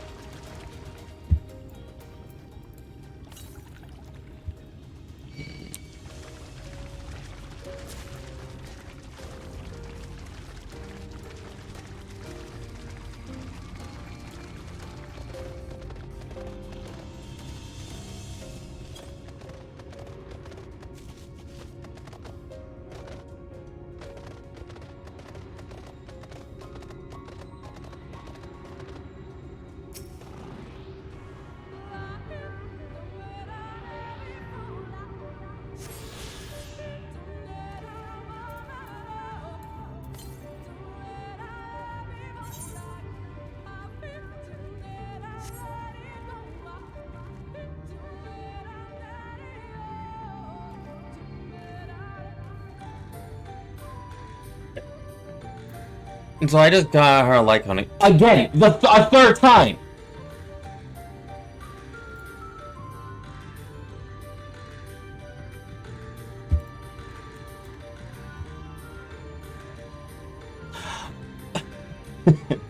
No.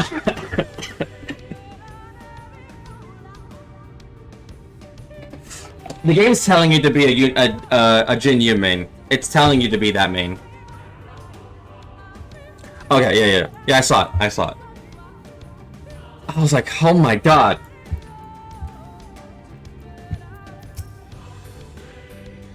Well, where is this friend of yours? We've come to meet.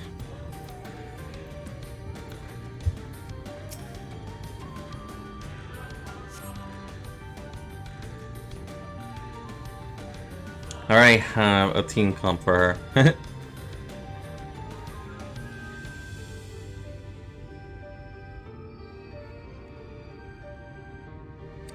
I tried pulling for her. I lost to Himiko. I'm sad. I could grind and get the 75 wishes within 3 days. Mayhap Y'shtola sought shelter elsewhere. Come, let us quit this place. Blade fusion, Joshua and Yunjin. Should I go for Jinglu or should I go for the Wolf? Or Sealy?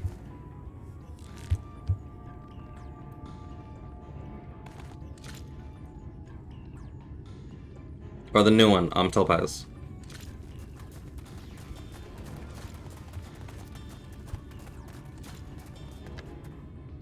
These Senators, they're not like the others. Well, I'm not a Senator. There's a reason for that. Lower your weapons, please. We mean you no harm. How is it they could speak? It's a Sin-Eater trick. They mean to kill us all. Oh, Jesus Christ. Jingyu, heavy Jingyu. Koopa? Spend if need to.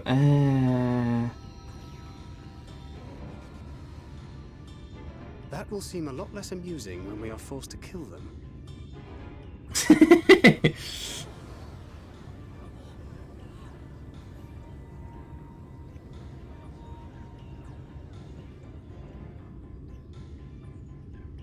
Oh, for the love of... I had hoped that by accompanying you, we might come to understand one another. But all I have come to understand is that you have a knack for inflaming the natives. You've committed the cardinal sin of boring me. And so, I retire to the shade. Really? Good luck. Don't. You sack of... There! Did you see that one disappear? I think I preferred La Habrea.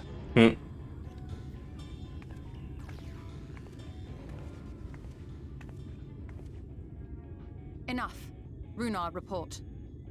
It's guaranteed, Sean. To get her, please tell me you have the event to do. Master Matoya. I think I do.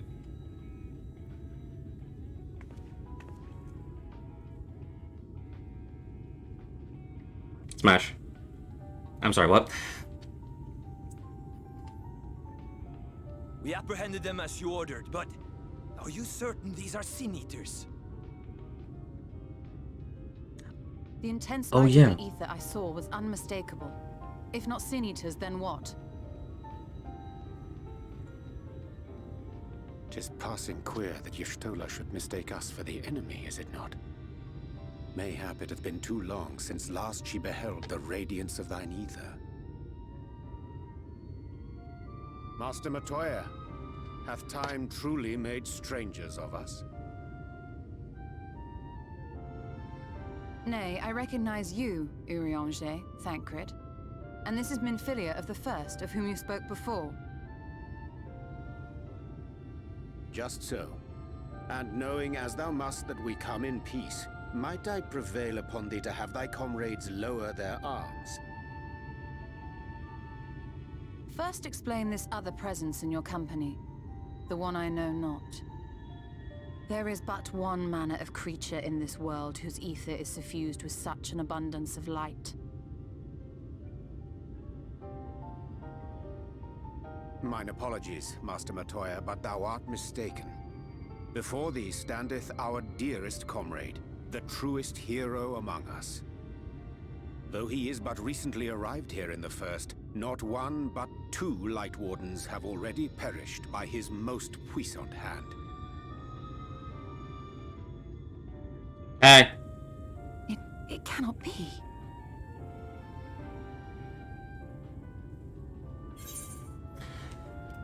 It's been too long. Clearly. Nice to meet you too, Master Matoya. You truly thought me of a Sin Eater?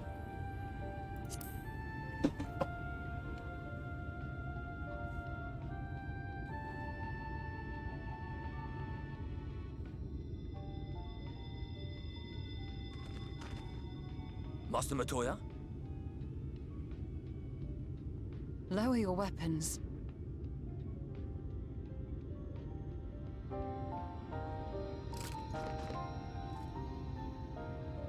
Forgive us this hostile welcome. No. Come. I would give you a proper introduction to Raktika and its people.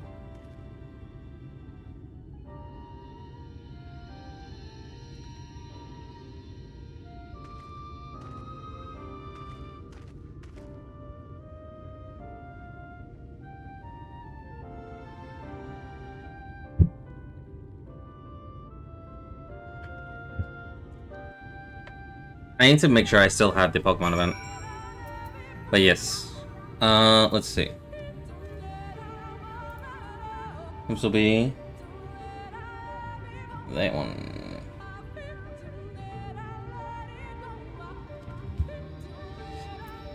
So we are here.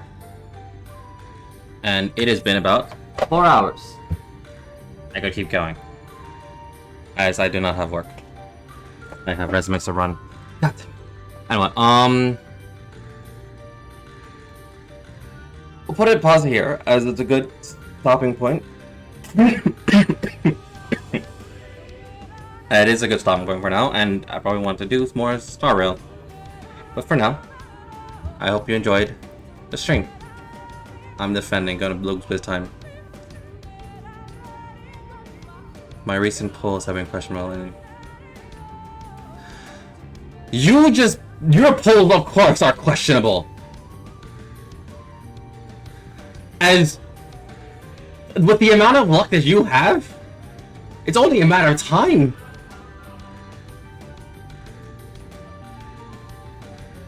Ah! Am I wrong? But yeah. For now, we're gonna end stream here. So yeah, cheers.